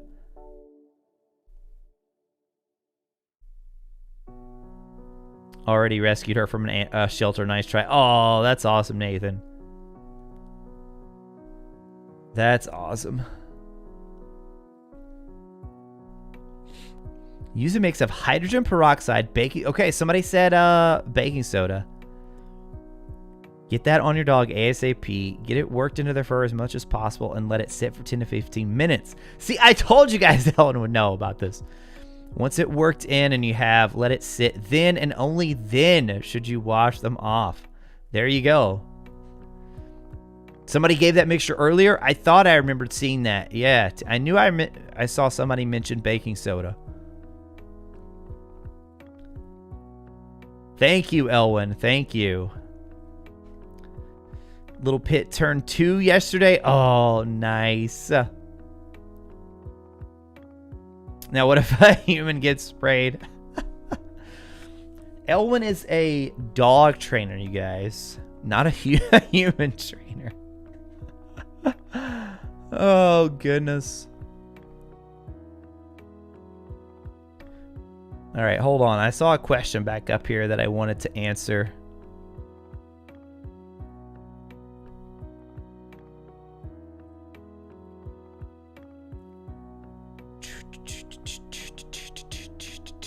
Where is it?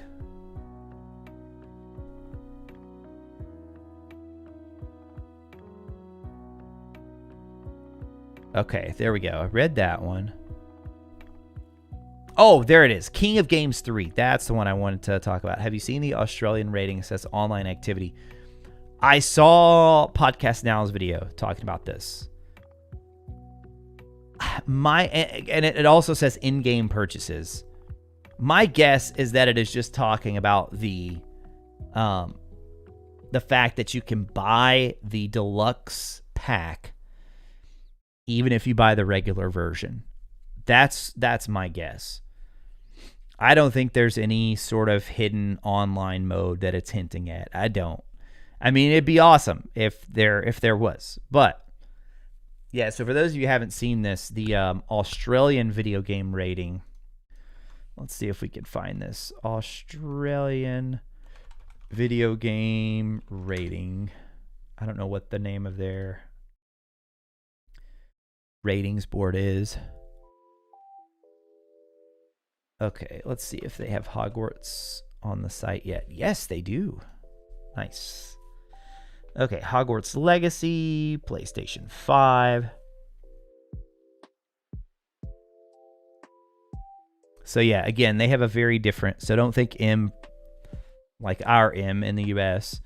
Their classification is M for moderate impact. And it is rated this for supernatural themes, violence, online interactivity, and in-game purchases. So I think it's just simply talking about the it's not even really, I mean, I guess it is DLC, downloadable by definition it's downloadable content. My guess is that's what they're talking about. For the online interactivity, it could be the linking of your Wizarding World account. That's a possibility. Or it could simply be talking about the possibility that you need to connect for a day one update. Like, let's see what they have for.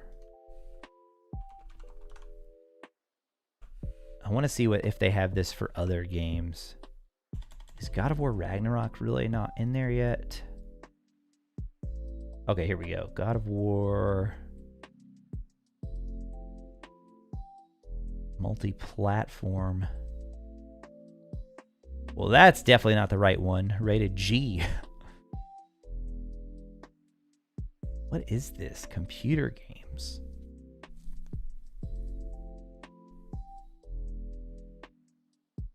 Wrong God of War. Wrong God of War. It's got to be this one. I'm just looking to see if there are any other games that have that online interactivity. Okay, not on that one. Let's see. Heading out, Phantom Draws. Hey, have a good one. Thanks so much for stopping by. That's my guess for the in-game purchase. However, I think the online mode is for the Dark Arts Arena, unless that was proven wrong. So,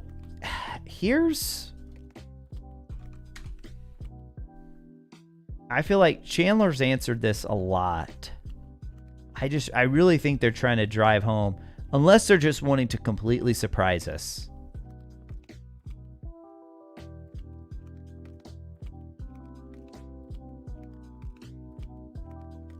I mean, there's that one. And then here's the in-game purchases. Players with the standard edition can purchase the Dark Arts pack in-game separately, which is otherwise available exclusively in the deluxe edition. There are no other items for purchase in the game. Now, maybe down the road, but that sounds pretty definitive right there.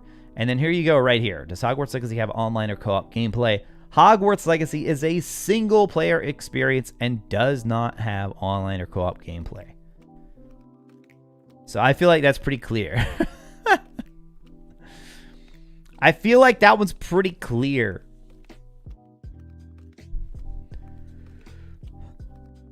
Logan says online interactivity could just be talking about the ability to link the fan. Yeah.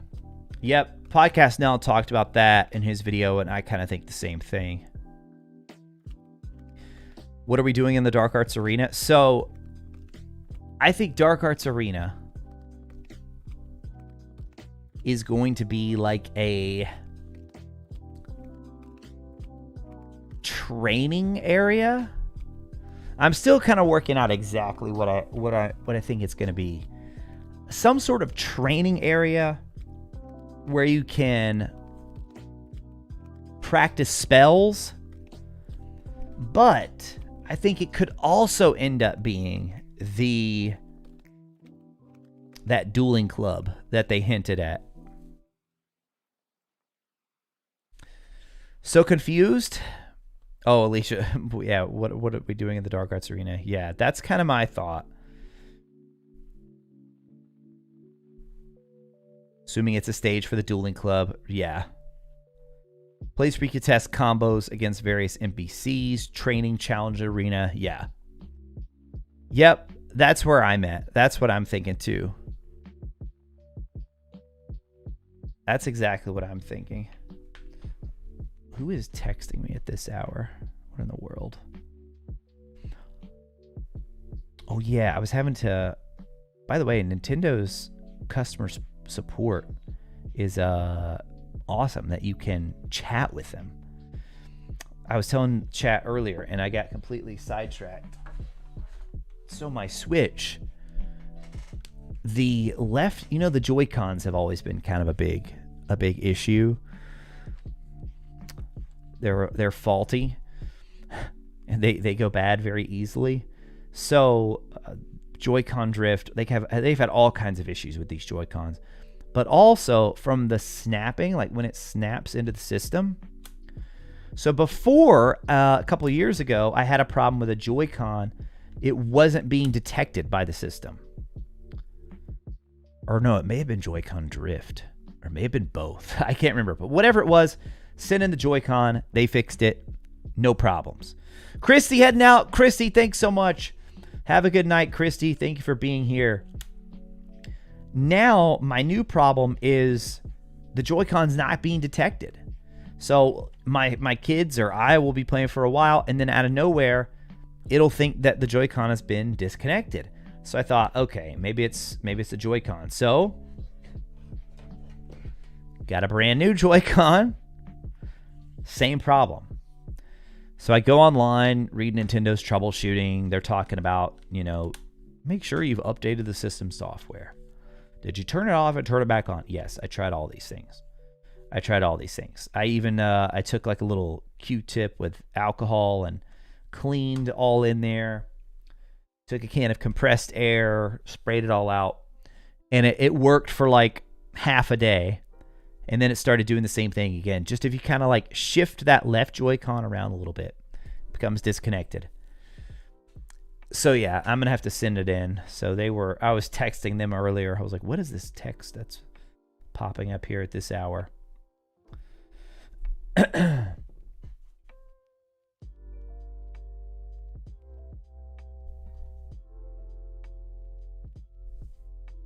Luna Comics. Kind of wish there was a multiplayer so I can make friends online. Oh well, already have friends IRL, can do single player.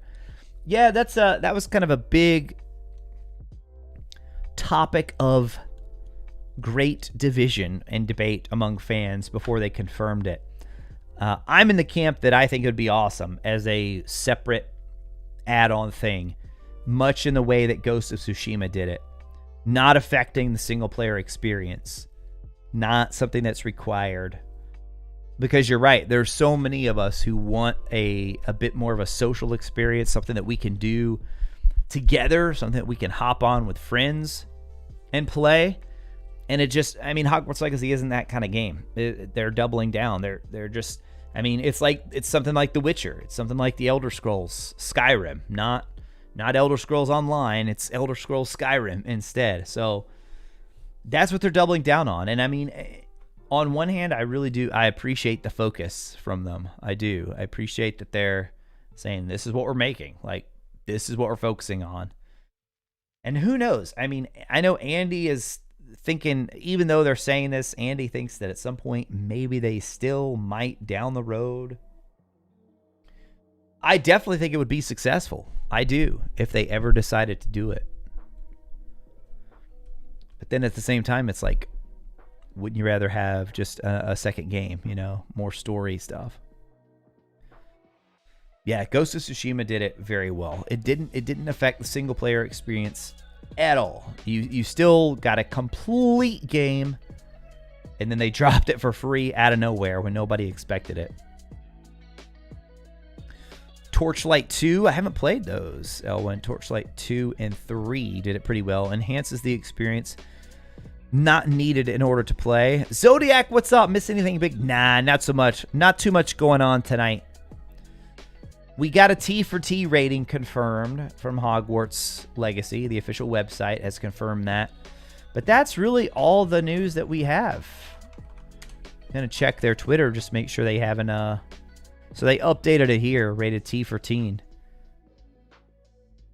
But then, yeah, they haven't been... it's been kind of a quiet week so far. And last week was pretty quiet as well. So I was kind of speculating earlier. I think they're going to lay low for a little bit until Gotham Knights has its, you know, couple weeks of coverage. And then I would expect... I think Halloween, I think they got to do something on Halloween. I'm leaning toward a fall ASMR is my guess. Jake, you're heading out. Jake, thank you so much for stopping it by, hanging out, and showing the love and support as always, Jake. Have a good one.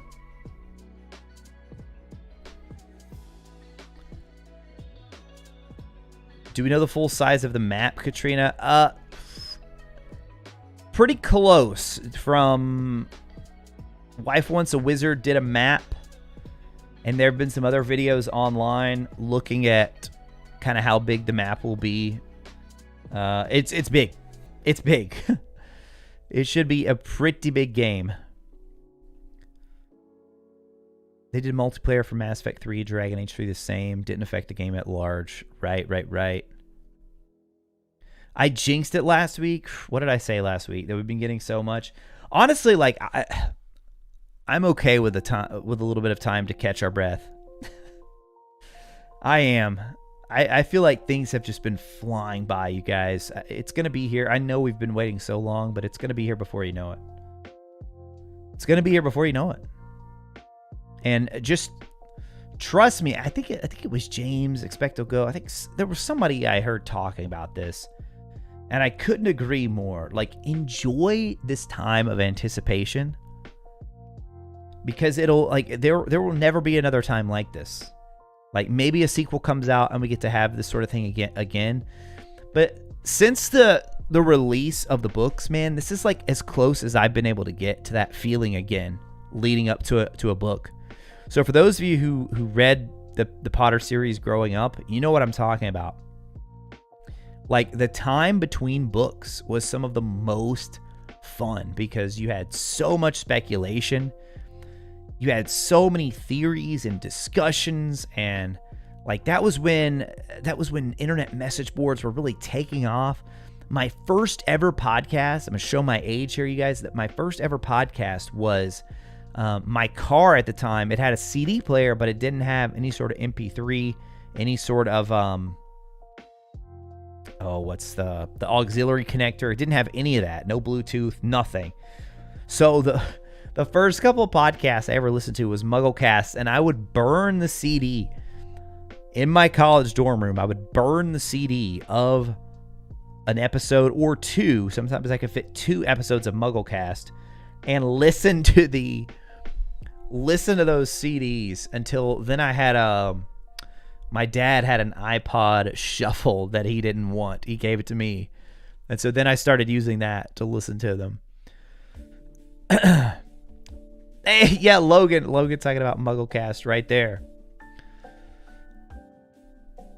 Yeah, like that anticipation, man. Like, one thing I miss more than anything, and I don't know that we'll ever see anything like this again. And for the younger ones out there, I'm sad you all won't get to experience this, because the way that our culture is moving, everything is shifting more towards digital.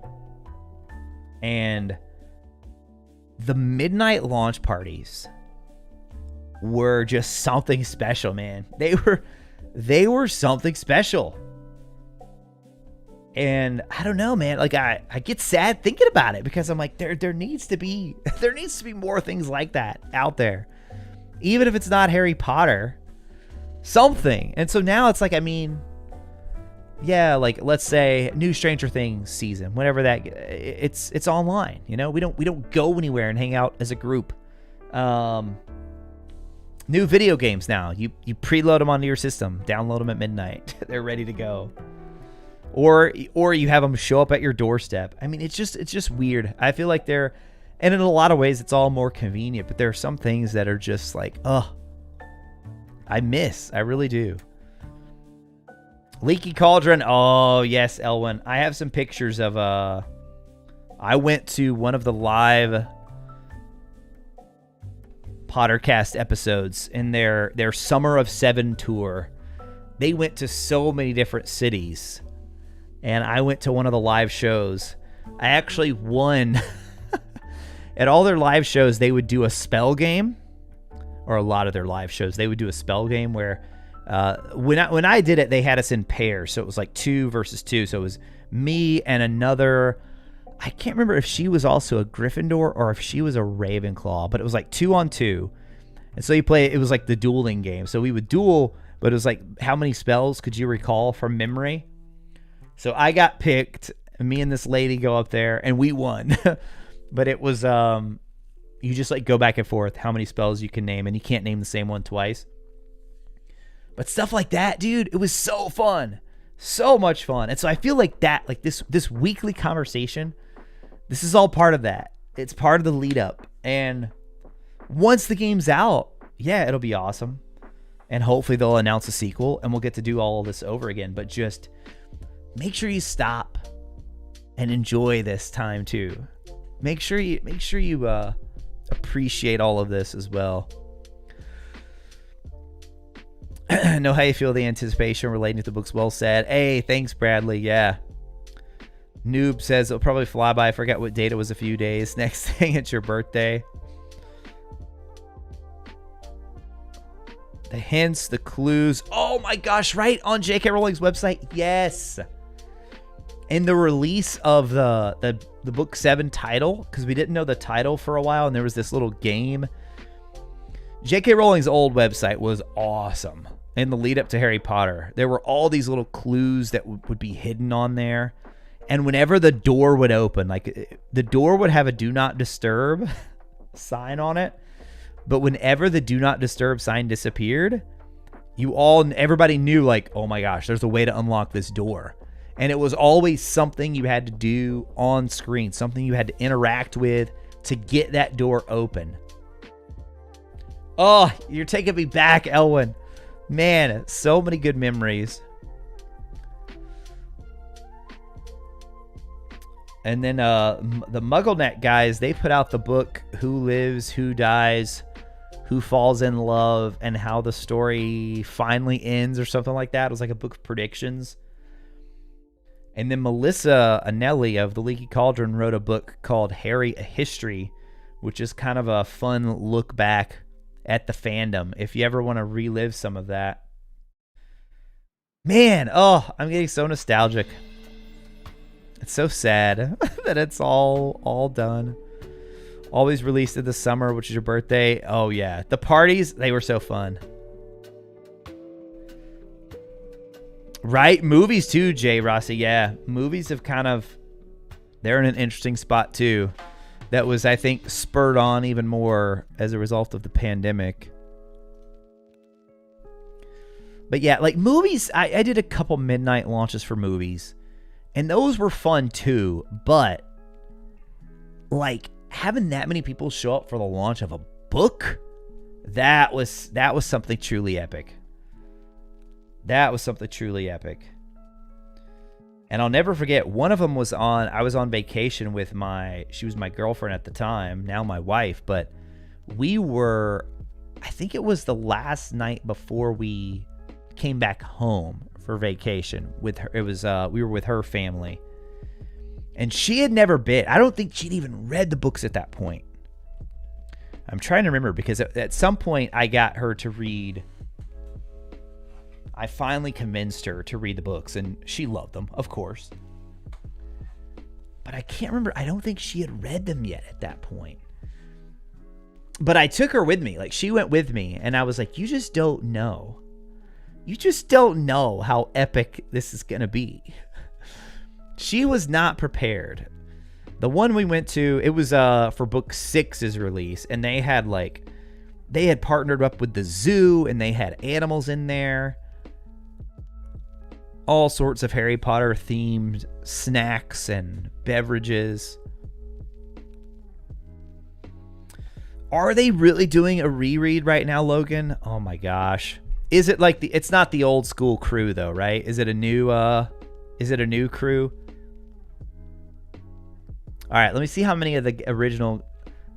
So I originally started out with MuggleNet, with MuggleCast, and then I found Pottercast, and they kind of became my main one. But I still love MuggleCast too. Dude, when I first started listening, I want to see how many of the guys I can name. Andrew Sims, obviously. Andrew was like the main host. Ben Shane, Eric Skull. There was Laura. Oh, what was her name? Laura. What was Laura's last name? Oh, I can't remember Laura's last name. But it was mostly guys on MuggleCast. And then on Pottercast, it was Melissa, John, and Sue. And then Sue eventually left, and they added Frack. Oh, so many good episodes of those shows. But yeah, I haven't listened to them in years. I've stopped listening. The whole drama around the author, just too much.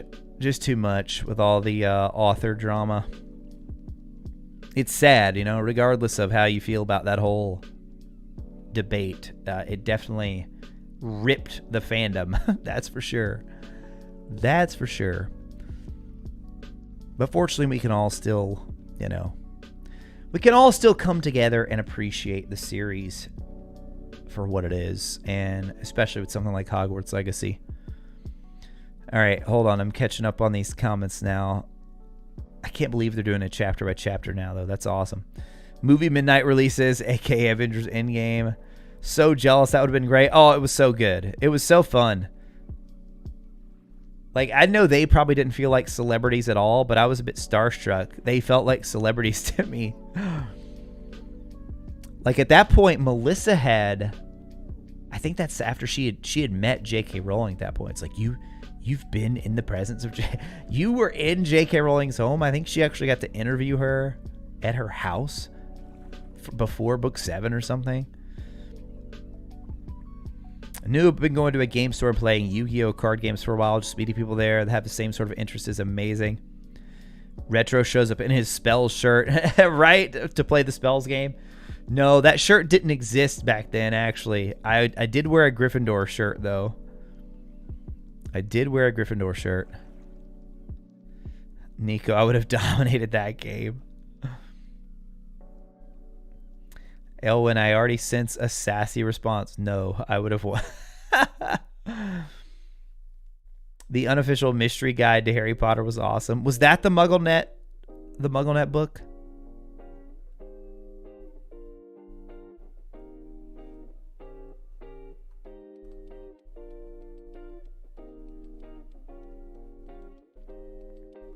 Lowercase Logan, you weren't allowed to read the books.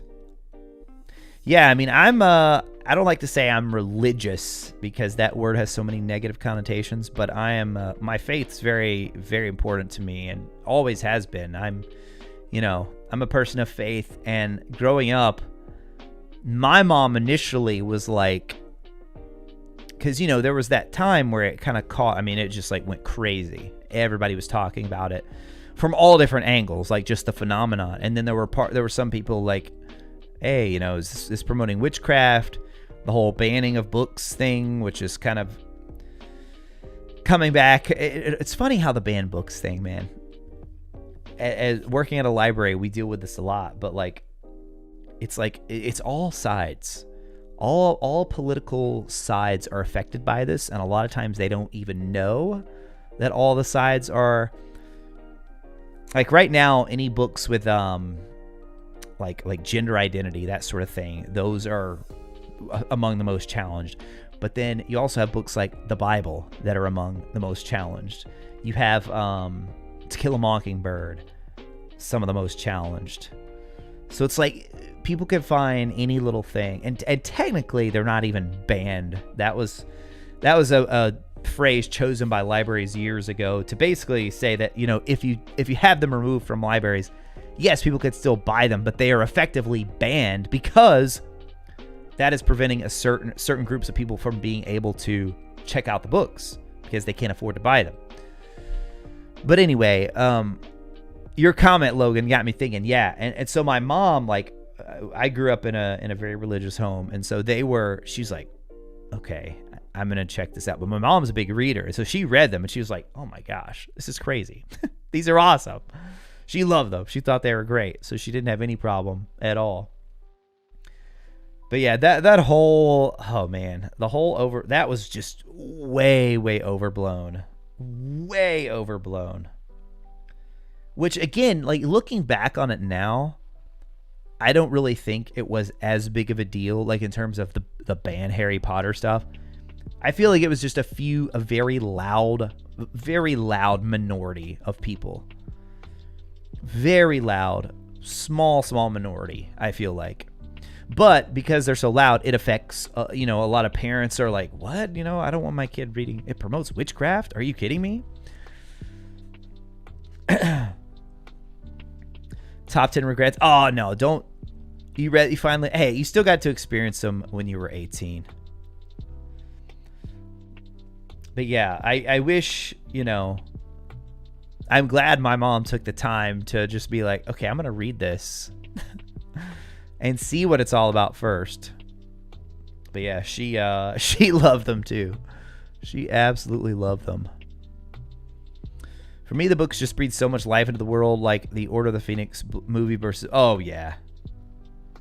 I mean, I try not to knock on the movies too much because I appreciate them for what they did in terms of bringing Harry Potter even more to the mainstream, which they did. I admit that. They did. They got a lot more people interested in the series, which is awesome.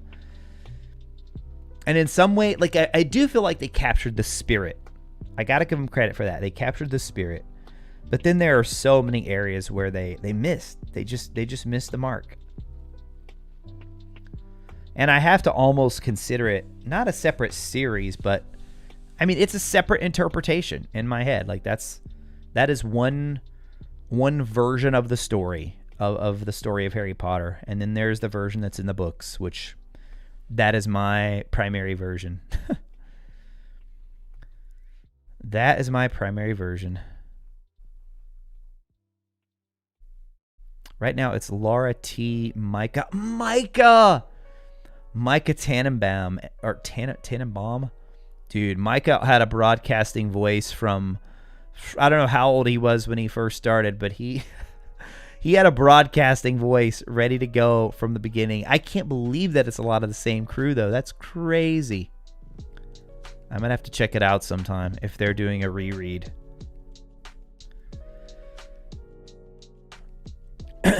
So cool. It's sad he didn't get to read them sooner. Yeah. And I know Pottercast up till a few years ago, they were still doing it too. But like I said, I stopped listening to a lot of them around the time the whole stuff around the author started blowing up. That's just not why I listen, man. That's just not why I listen. And I know it was definitely a topic of discussion at that time and had to be discussed, but I'm just there for the I want to talk about the characters. I want to talk about the world. Krista, exactly. It really is interesting to look at throughout history and see how it has affected pretty much wherever you fall on the political spectrum, wherever you fall on the religious spectrum. Books that you support have probably been challenged by someone at some point.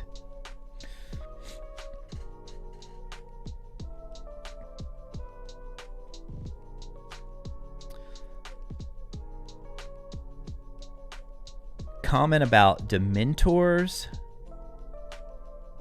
I did not see a comment about Dementors.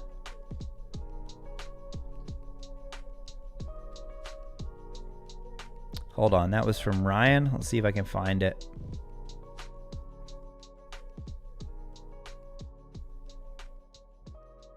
Oh my gosh, so many comments. Was it a while ago, Ryan? And I realize I'm behind now too. See, this is what happens. This is what happens. I start talking. Oh my gosh, did somebody just get spoiled? Did somebody just get spoiled?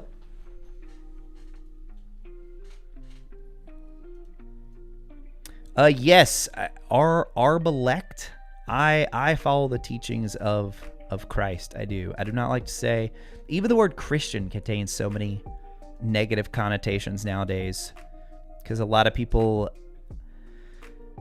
they knew a Christian one time who treated them a certain way, but it's not in reality what Christ would teach or what Christ taught. So that's why I kind of hesitate even on that word.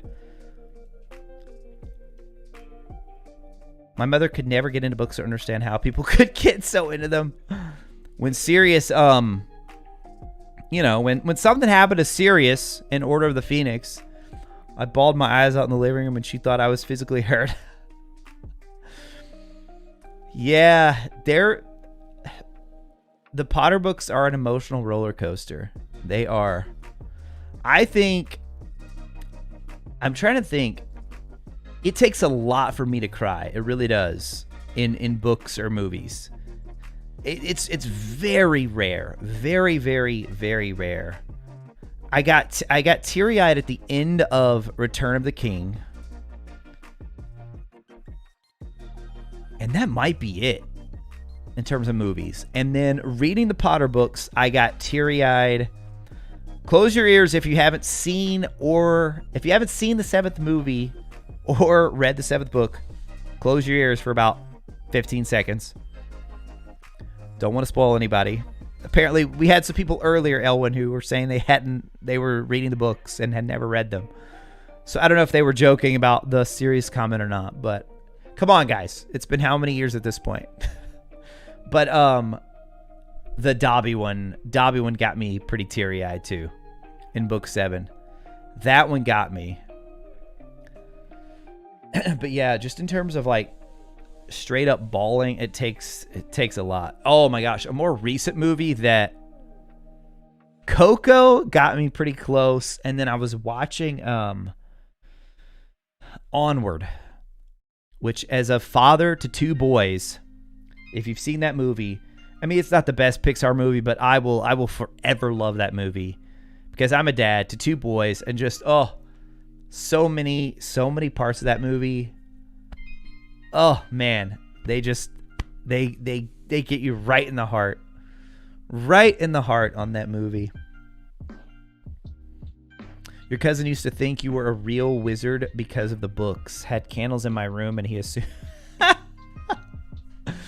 Oh, that's too good, Theo. Too good. I know, it's sad there's not an actual Hogwarts, though. It is sad. Ravenclaw Tyrell also wasn't allowed to read or watch. Wow. So we've had several people say that.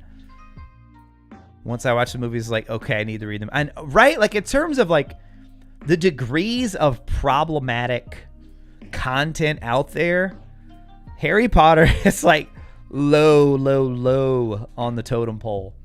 There was a book that somebody wrote. I actually wrote a paper in high school. I'm pretty sure I've told you guys this before, but we're kind of on this topic tonight, so I'll go with it. I wrote a paper in high school called "Don't Ban Harry Potter," and I was like going through the books, talking about all the, the positive lessons, and how it's a world of fiction, which some people apparently like. I don't know. Think it's a book of spells for transfiguring your friend or something. I don't know. Back then, at least. But yeah. So, and there was a book called Finding God in Harry Potter. So yeah, there was a lot of good references at that time to pull from. I could just picture Harry Potter done as an anime movie. I would watch. You can go into depth. Hey, I would love that Slytherin. Some people hate that idea. I would love animated movies or even a show. An animated show, I think, would be great. At this point, I would almost rather them have a show than more movies. Because we've just seen so many good adaptations lately in terms of shows. The first 5 seasons of Game of Thrones were pretty solid. And see, Potter would have the advantage of everything's out. Everything's done. They have all the material they need. And I feel like a show would really give you the ability to flesh it out. Now, there's been speculation. I don't even say speculation. Like, WB has talked about they want to do a Harry Potter TV show, but it's not clear if it would be. I think it would be set in the future. Shizzle, there's the rating. It's T for teen in the US.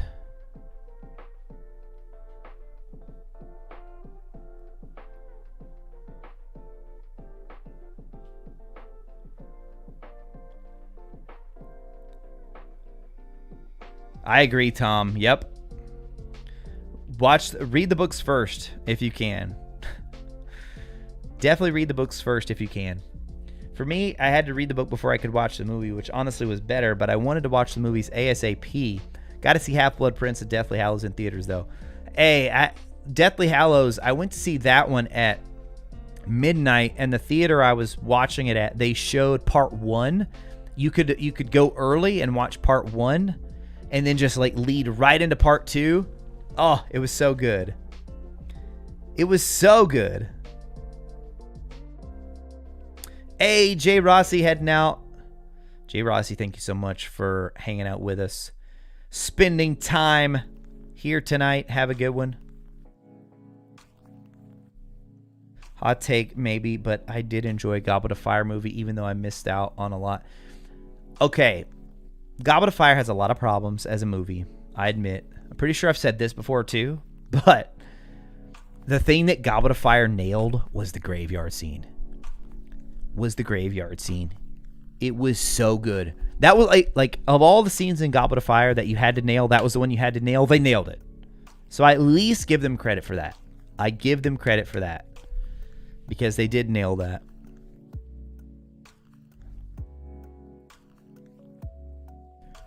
Can we talk about Dementors and if we will get to go to Azkaban, please? Also, what do you think will lead us there?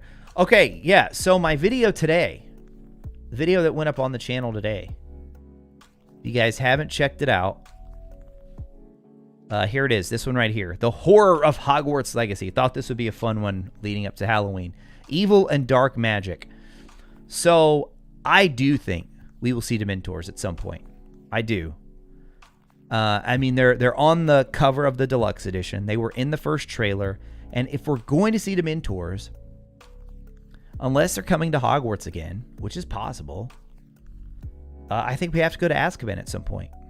I do. I think it's going to be a potential stronghold of ancient magic in addition to some of the other locations like Gringotts, which we've seen our character going there, and Hogwarts, of course. In terms of why we go there, I think it's going to be, I don't know, in my mind, I keep imagining these little excursions with Professor Fig being very similar to Harry and Dumbledore in Half-Blood Prince. So like Harry and Dumbledore in Half-Blood Prince, they're kind of like the tag team. They're going to investigate Horcruxes. I feel like our character and Fig, we're going to be going around to investigate these various strongholds of ancient magic to get it before the goblins. And Fig is the one helping us do that. And I also think those are going to be the dungeons in the game.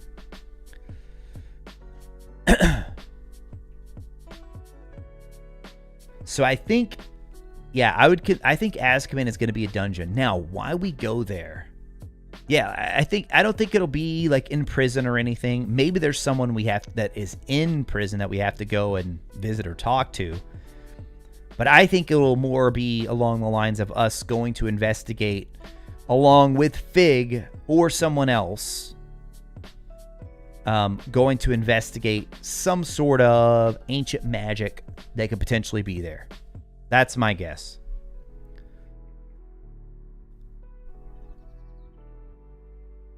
Books are getting illustrated releases. Yeah, they've been re-releasing all of them. I'm trying to remember which one just came out. A new one just came out. Dobby and Deathly Hallows, right? Oh, that one got me, Slytherin. My friends, you bow to no one. I cry every time, right? Oh, it's so good.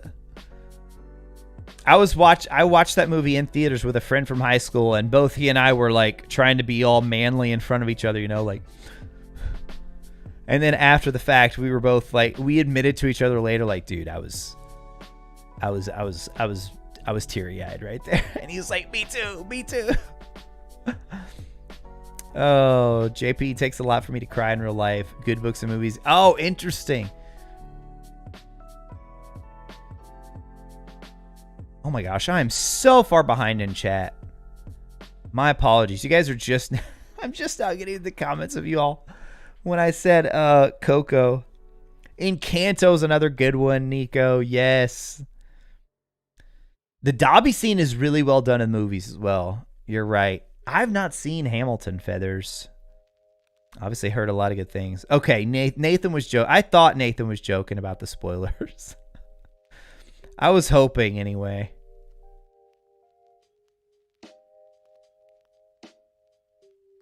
I don't know what we're talking about, but Encanto. Yes, love Encanto. Oh my gosh. Guys, if you're in the Discord, you have to check out Elwyn's latest tattoo. It is incredible. I'm not going to spoil it, but I'll just say it is Harry Potter related.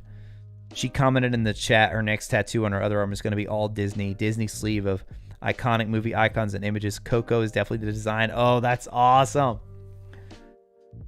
When Dobby died, it made Ron's mom killing Bellatrix even better, right?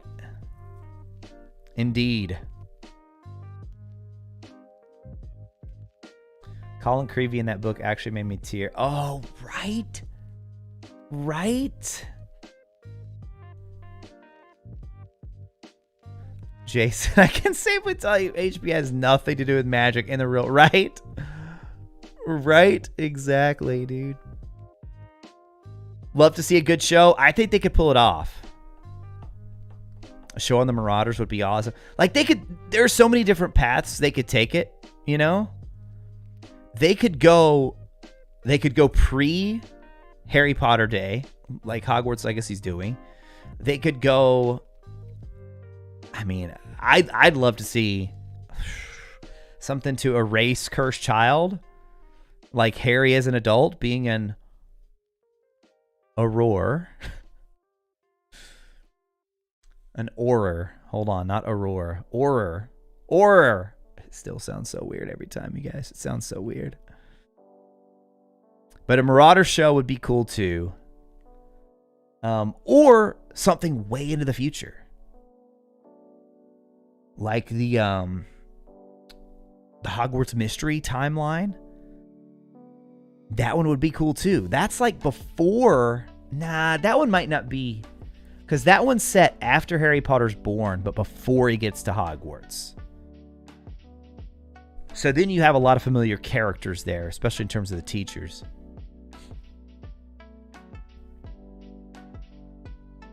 The thing that bothered you most about the movie is that Harry never fixed the wand. Right. Right, he never fixes the wand. And like the whole final battle. The final battle was solid. The final duel with Harry and Voldemort was... And when I heard them, I think it was on the Back to Hogwarts thing, they were talking about this, where David Yates or somebody mentioned how, like, the reason behind why they did the whole thing with Voldemort's face and Harry, like grabbing each other by the head, it was basically just like, we just wanted to try it. We thought it needed some visual, like, change up or something. I was just like, what? First of all, It's supposed to be in the Great Hall, man. It's supposed to be in the Great Hall. One of the most iconic sets and places of the whole entire series. Everyone's supposed to be gathered around. Oh, see, you got me started, Feathers. You got me started. Like, how do you mess that up? How do you mess that up? Everything, all 8 movies, all 7 books have been building to this moment. And you're like, nah, we're going to change it from how it was written here. You know what? I want to move them outside. I want to have this sequence where they're like wrestling and they're doing all this this crazy apparition. Oh.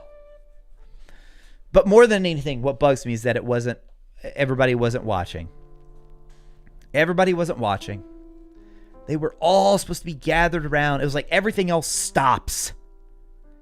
And then you could just hear like the epic music. Okay, not that. That was not epic. But you guys know what I mean. The epic music kicks in.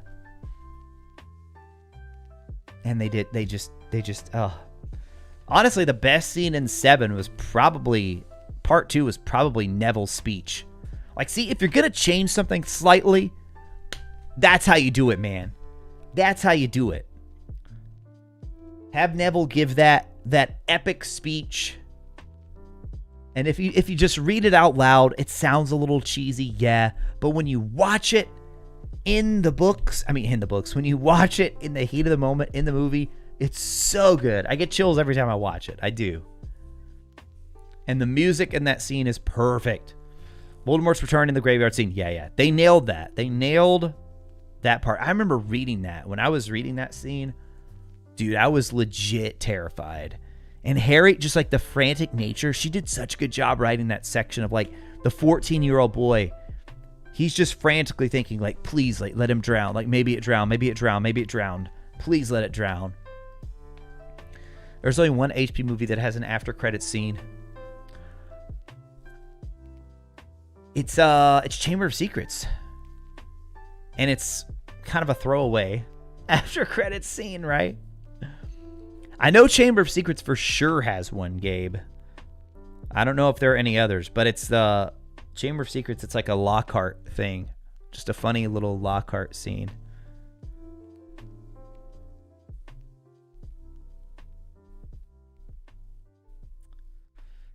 So5. Hey, man, been watching the videos. Love them. Hey, thank you so much, dude. Thanks for stopping by and checking out the channel or checking out the live stream as well. Glad you enjoy the videos.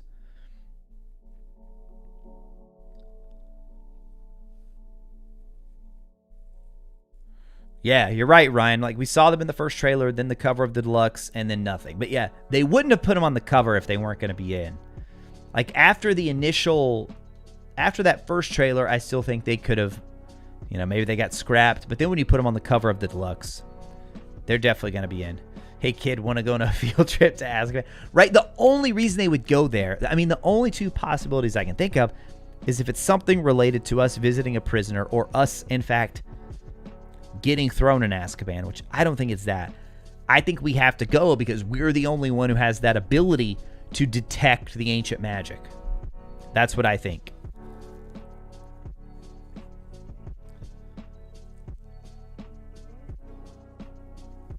Definitely going to hear the Zelda music when you open a chest.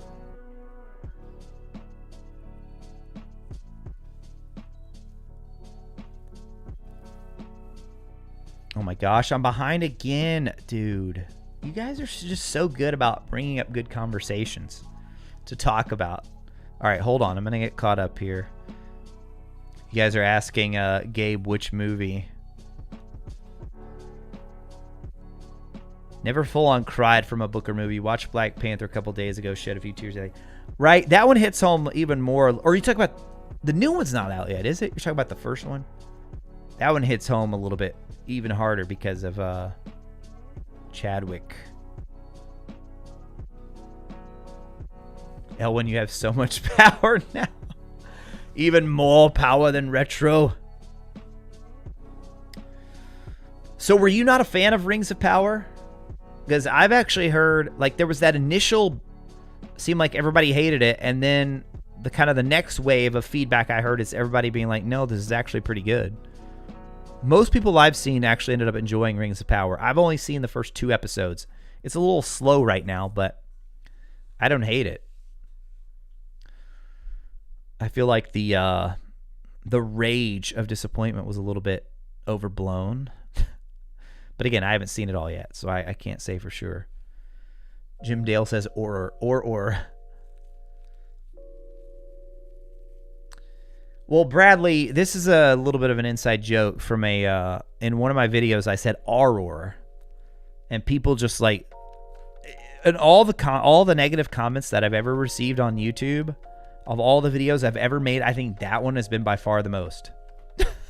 People did not like. People were, and you know what? A lot of YouTube comments, they don't bother me. You know, it's YouTube. People are always gonna have. There's always gonna be negative comments. People hating. It happens. I let it roll off. But when it's people like names I recognize and they're like, I'm a legitimate fan of your channel, but it really bothered me how you said that.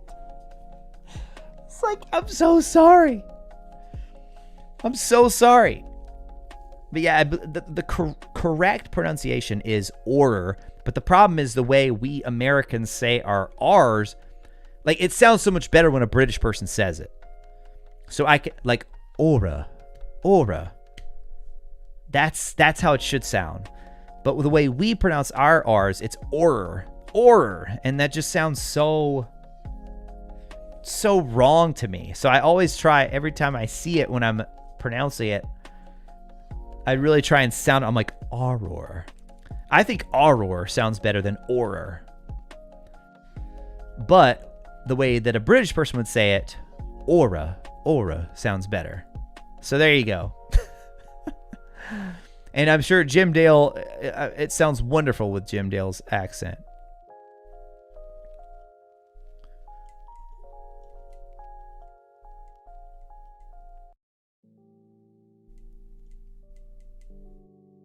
Yeah, I still have all of my original books except for my first copy of Sorcerer's Stone was a paperback, and it just got so beat up and so dirty. I think we dropped at one point outside in the rain or something. So I had to get a new one, but I still have all my other originals. And both Prisoner of Azkaban and Chamber of Secrets are like, I mean, the binding is just totally messed up. It's like if you pick up my copy of Chamber of Secrets, the book just like separates in two. Hermione, what's up, Hermione? Welcome. But I have them all on Kindle now anyway, so whenever I reread, I just read my audiobook versions. But I have them all on my shelf. I don't know, maybe someday I'll need to get a little a shelf right here for them to exist, or they could sit right there. I've got some pretty cool bookends for them too. Final fight in the movie was a major disappointment. Santiago, welcome. They laid out everyone in the Great Hall. It was epic. I mean, the fight itself was like the overall battle I was okay with. I thought that was good. It's the Harry Voldemort piece that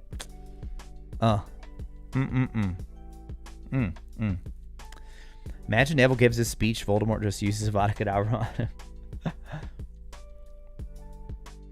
And the other thing that was kind of weird, it's not how I pictured it in the book. Like, Harry coming back to life, or everybody seeing that he's actually alive, it just was not as, like, I don't know. I wish he had been, I'm a little hazy on, I haven't read the exact scene in the books lately, so I don't know exactly where he was positioned. But in the movies, it's like he kind of just falls out of Hagrid's arms. No, he needs to be like, he needs to like throw the cloak off. And he's like standing up on a pedestal or something, and everybody. We'll see. It wouldn't have, and it wouldn't have worked even if Voldemort did try and AK him, noob.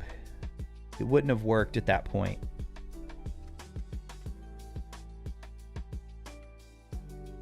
Because at that point, Harry had given. Actually, I don't think it would have worked on him at that point. even if it hit, I don't think it would have killed him because I don't know. I'm a hazy on all my wand lore right now, but it's like Voldemort had the Elder Wand. The Elder Wand recognized Harry as the true master of the Elder Wand, so that's why it didn't work properly for Voldemort. That being said, it will still do basic spells. I still think it would have, and then Voldemort did use it in the forest, and it was enough to kill the Horcrux that was in Harry. And if Harry chose, he would have indeed died there. So I guess technically it would have worked. However, after he dies there, he provides the same protection that Lily provided to him, to all the other people at Hogwarts. That's why the curse, that's why a lot of them were just like dominating their battles. They weren't being affected. But I don't think that protection would have passed to him. So what I'm trying to say is, you might be right. It might have actually worked on him. But I don't know. He would, as long as he fired back a spell, didn't matter what spell, but as long as he fired back a spell quick enough, then he's all good. He's all good. Voldemort loses. And he knew that, but Voldemort did not.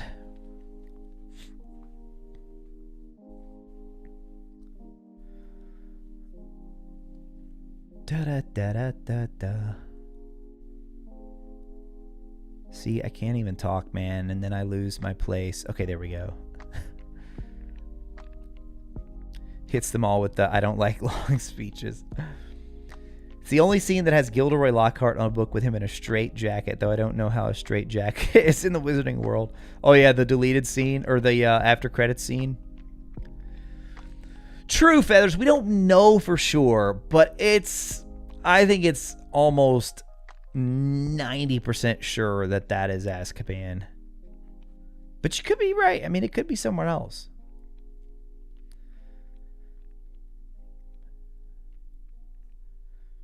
No official confirmation on any sort of wand customization, guys. All they've really confirmed about wands is that you can link your Wizarding World account and your wand there will carry over. That's really it. Ryan liked Rings of Power. Can't wait for season 2. Elwin says Rings of Power is okay. For the big book movie nerds, there's a lot that we are like, what the heck? Very slow going. That's been my biggest critique. Yep. That has been my biggest critique so far. I'm only 2 episodes in, though, and I've just been kind of like, eh. Or maybe I'm 3 episodes in. I might be 3 episodes in. There was one, I'm like in that period where there was one, I started late at night, and I was so tired, and I fell asleep toward the end. So I need to like watch the end of that one before I go on to the new one, to the next one. Dude, Feathers, they were not happy with that pronunciation. Maybe I should just start pronouncing it like the British pronunciation. Aura. The auras are on their way. It sounds much better. Dr. Sherbet, I honestly don't care. Thank you, Dr. Sherbet. I feel like most people fall in that camp. But I generally do. Like, I mean, as a Harry Potter-esque channel, as a Hogwarts Legacy channel, I do feel like there's a certain responsibility for me to pronounce things correctly. So I do generally try and get it right. That's why I love the whole Canuts, Canuts, Nuts debate. I love talking about that one with people. But the reason that aura bothers me so much is because it's just like the way we pronounce our R's. Orer, like that orer. It just sounds so weird to me.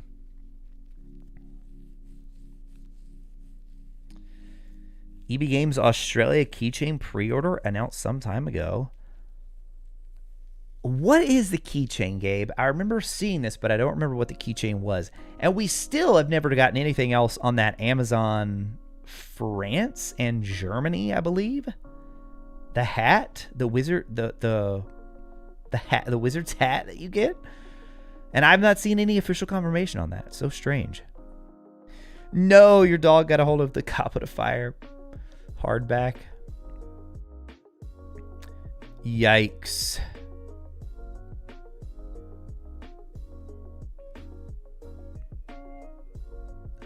Shift is ending. Heading home for Ravenclaw Terrell. Hey, be safe, Ravenclaw Terrell. Thanks for hanging out.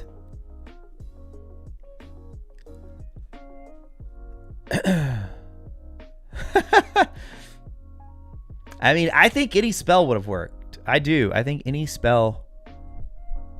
Although Lumos is kind of a... That one doesn't like have any sort of extending... It's like a light. I still think it would have worked. Or maybe it had to be some sort of spell that sends out to collide with Voldemort's for them to meet. Timothy Ninja, it bugged me, but not enough to leave a comment. Please do an entire live stream in an English accent. Oh, man, that'd be tough. People are saying it's the Canadian pronunciation, too? Wait, do you... Saying aura? Like aura? The auras?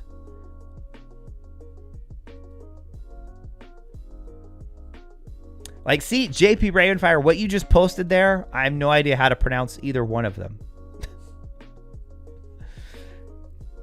So, like, the correct, like, U.S. pronunciation, I've looked it up on the MuggleNet pronunciation guide, is orer. Or-er. Or-er. It's kind of like saying the word order without the D. That's it. Order without the D. Order. Now, the way I pronounced it in my video was Auror. Which I think sounds better. But hey, it's not my choice. Now, when British people pronounce it, though, I think it sounds much better. Aura. The auras. One of my favorite lines to say with a British accent is, I can't remember which movie it is. I think it might be Goblet of Fire. When Harry says to Ron, "You're right, foul git, you know that." One of my favorite lines. Dr. Sherbet volunteers to train me. Let's go. I have not played Marvel Avengers, no.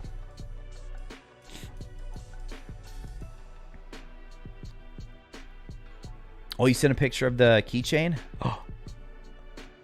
Good guy, Nico. Good guy. Okay, let's go here.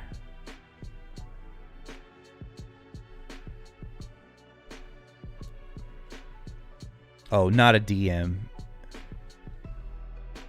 But in the actual... Let's see. Hogwarts Legacy.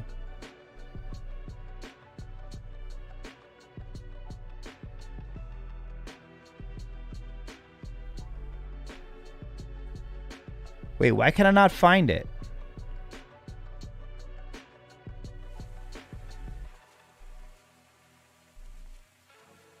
Or maybe you posted it a while back.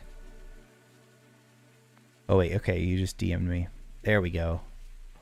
Nice.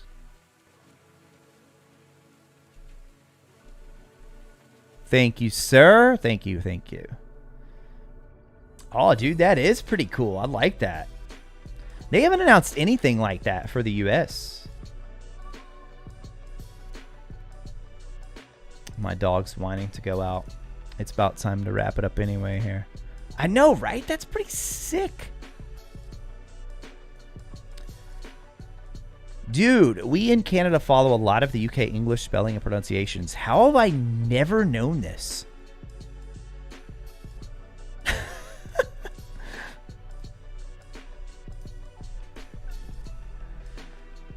Chandler said we get info in the last tab, but never did. Right, right, right. Is the Scholastic pronunciation guide the same as the British pronunciations? Well, it doesn't exist anymore, Feathers. The one that I always like to talk about. It doesn't exist anymore, so I can't remember. But I do remember that it was pronounced Canutes. No matter what anybody else says. No matter what WizardingWorld.com may tell you. It was originally pronounced Canutes.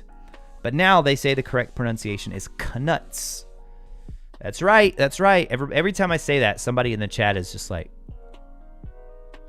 And yes, I know the expression. I can see through the keyboard. I see... No, but people always act shocked when I say... They're like... There's always somebody who's like, wait, are you serious? It's not nuts? Like knife? The K is not silent? Nope. And for that one, I do have the proof. I at least have the proof on Canuts. Hey, have a good one, Logan. Ooh, okay. Favorite scene. Favorite scene from any Harry Potter movie. I have never thought about a specific scene, but I love that question. I just pronounce everything the way Movie Flame pronounces it. Most of the time, Movie Flame gets everything correct. There was one thing I was watching one of his videos. I can't remember what it was recently, and I was like, oh, I'm pretty sure that's wrong. But I'm not going to comment and yell at him about it. But if he ever happened to ask, I would let him know. Oh, favorite scene. Like, we talked about the graveyard scene. I think that was a very well done scene. Oh, what else? I also really like the cave scene in Half-Blood Prince. I think they did a really good job with that.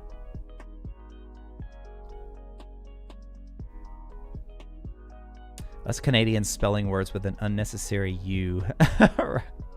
Color and favorite, indeed. Oh, thank you, Slytherin Reviews. You tweeted it to me as well. Thank you. I know, right? That looks so nice. Now, typically, a lot of like Best Buy, Target, Walmart, GameStop, for a lot of bigger games, they will usually do some sort of like these little pre-order bonuses like this. And we still got time. Like, they could definitely still announce it. But I haven't seen anything at this point. But you guys know, I'll keep an eye out for it. Went to London Experience and it was Canuts. Yeah, so that's the official stance of like Wizarding World and everything now, is that it's Canuts. Dude, the other day I was making the video about, it was the video that I made where we were talking about Sebastian's sister. And I'm pretty sure I mispronounced Nagini a couple times. And I know how to pronounce Nagini. But I said it like Nagini or something. I said Nagini. And when I was going back, when I was doing the editing, I was thinking to myself, what did I just say? So I just edited it out and put something else like in there because I was like, I'm not going to go through this again. I'm not going to have people yelling at me. But I think about that scene where in Goblet of Fire where Voldemort says it, and it almost sounds like he says Nagini. He's like, Nagini tells me the old Muggle caretaker's just outside the door. And it almost sounds like he says Nagini there.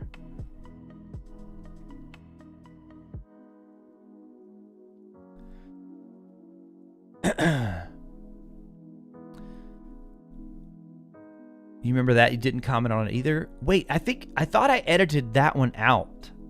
Maybe I didn't get all of them. Timothy. That's funny. N-I-E,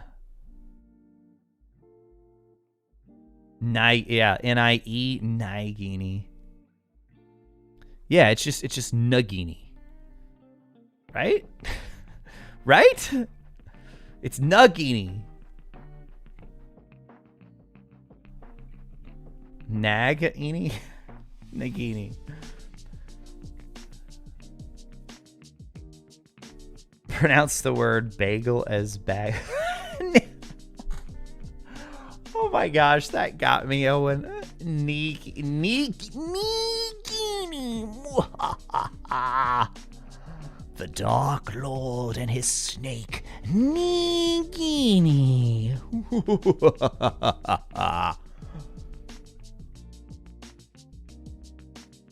This has got to become like a regular segment where we just talk about like, how do you pronounce this Harry Potter word? I'm dead. Oh. Any more playthroughs of the old HP games coming? Okay. I want to, Zodiac. I want to. I'm torn. I'm really torn on what to do with the Let's Plays right now. I really am. The YouTube algorithm is a weird thing. And there's all this stuff I'm weighing in terms of like I want to do live stream. I want to live stream me playing games, and I also want to do Let's Plays. But I think Let's Plays might need their own dedicated channel, which I've made. There's a RetroRaconteur Let's Play channel. Right now it's just Elden Ring videos, but then it's like if I ever live stream them though, I would definitely live stream from the main channel here, and then they're already here on this channel. So it's like, what would be the point of moving them to another Let's Play channel? But I started playing Chamber of Secrets, the PC version. I want to get through that, but I'm definitely not going to be able to do that as a live stream because it is so complicated to do the setup with how you have to run that game on PC. I can't do all I need to do in terms of the live stream side of things on OBS. So that one I might just pre-record. And then I do want to play Goblet of Fire. As difficult as it will be to get through it, I do want to play it.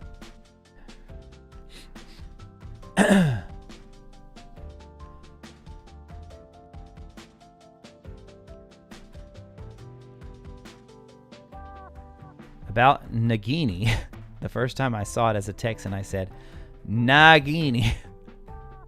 Nagini over that Nagini, man. Now, see, I'm from the South, so it's not quite like a Texan accent. Nagini.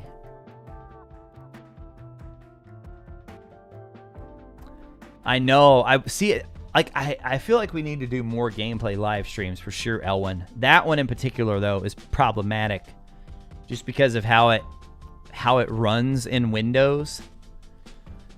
Because it's a really old game. Order of the Phoenix, like that one. Once I get to that one, Order of the Phoenix and Half-Blood Prince are actually pretty solid. Then you got the Deathly Hallows games, which I want to try and get through them, but I've heard they're rough. And then I may or may not do the Lego games. I love the Lego games, but they are a bit of a nightmare for YouTube because all the songs are copyright and you will get claimed because it's songs from the movies. Now, it does let you turn it off. Talk about weird pronunciations. I'm a Canadian who spent most of my childhood in the U.S. at 3 summers in Texas and Mississippi. Nice. Nice. All right. Well, my dog is whining to go out. It has been almost a 3-hour stream. Even with barely any news tonight, guys, I've had a blast. I've had a lot of fun. I hope you all have enjoyed the live stream as well. Hopefully we'll get some more news later this week. We shall see. But I definitely think an ASMR is right around the corner. I definitely do. Hopefully by the end of October. I'm hoping for Halloween. I think Halloween would be a great time to do it. So I'm going to wrap it up, man. Hope you all have a fantastic rest of your week. Thank you to the mods. I don't think we had to ban anyone tonight. I don't think we had to ban anybody. But it is good to have multiple people who can post links and post, what are those things called? Commands, things of that nature when we need them. So... But yeah, man, until next time, guys, definitely check out the Discord because we have, like, if you want to, right now we only do these streams once a week. I eventually want to build up to where we're doing more and hopefully at different times so other people can join. But if you want to continue that conversation, a lot of the people you see here in chat tonight, they're hanging out over in the Discord. So I just saw that Nico posted it there in the chat. So that link should be good, accurate, and valid. Unfortunately, the keychain is only Australia. I think it's only EB Games Australia is what people were saying. Hopefully we'll have some cool US stuff too. Like, dude, just imagine if they threw that in the collector's edition. Like, that would improve it. That would improve it a little bit because it's not very good. It's pretty disappointing. It's pretty disappointing. Oh, goodness. All right, guys. Have a great rest of your evening, great rest of your week, and I will talk to you again soon.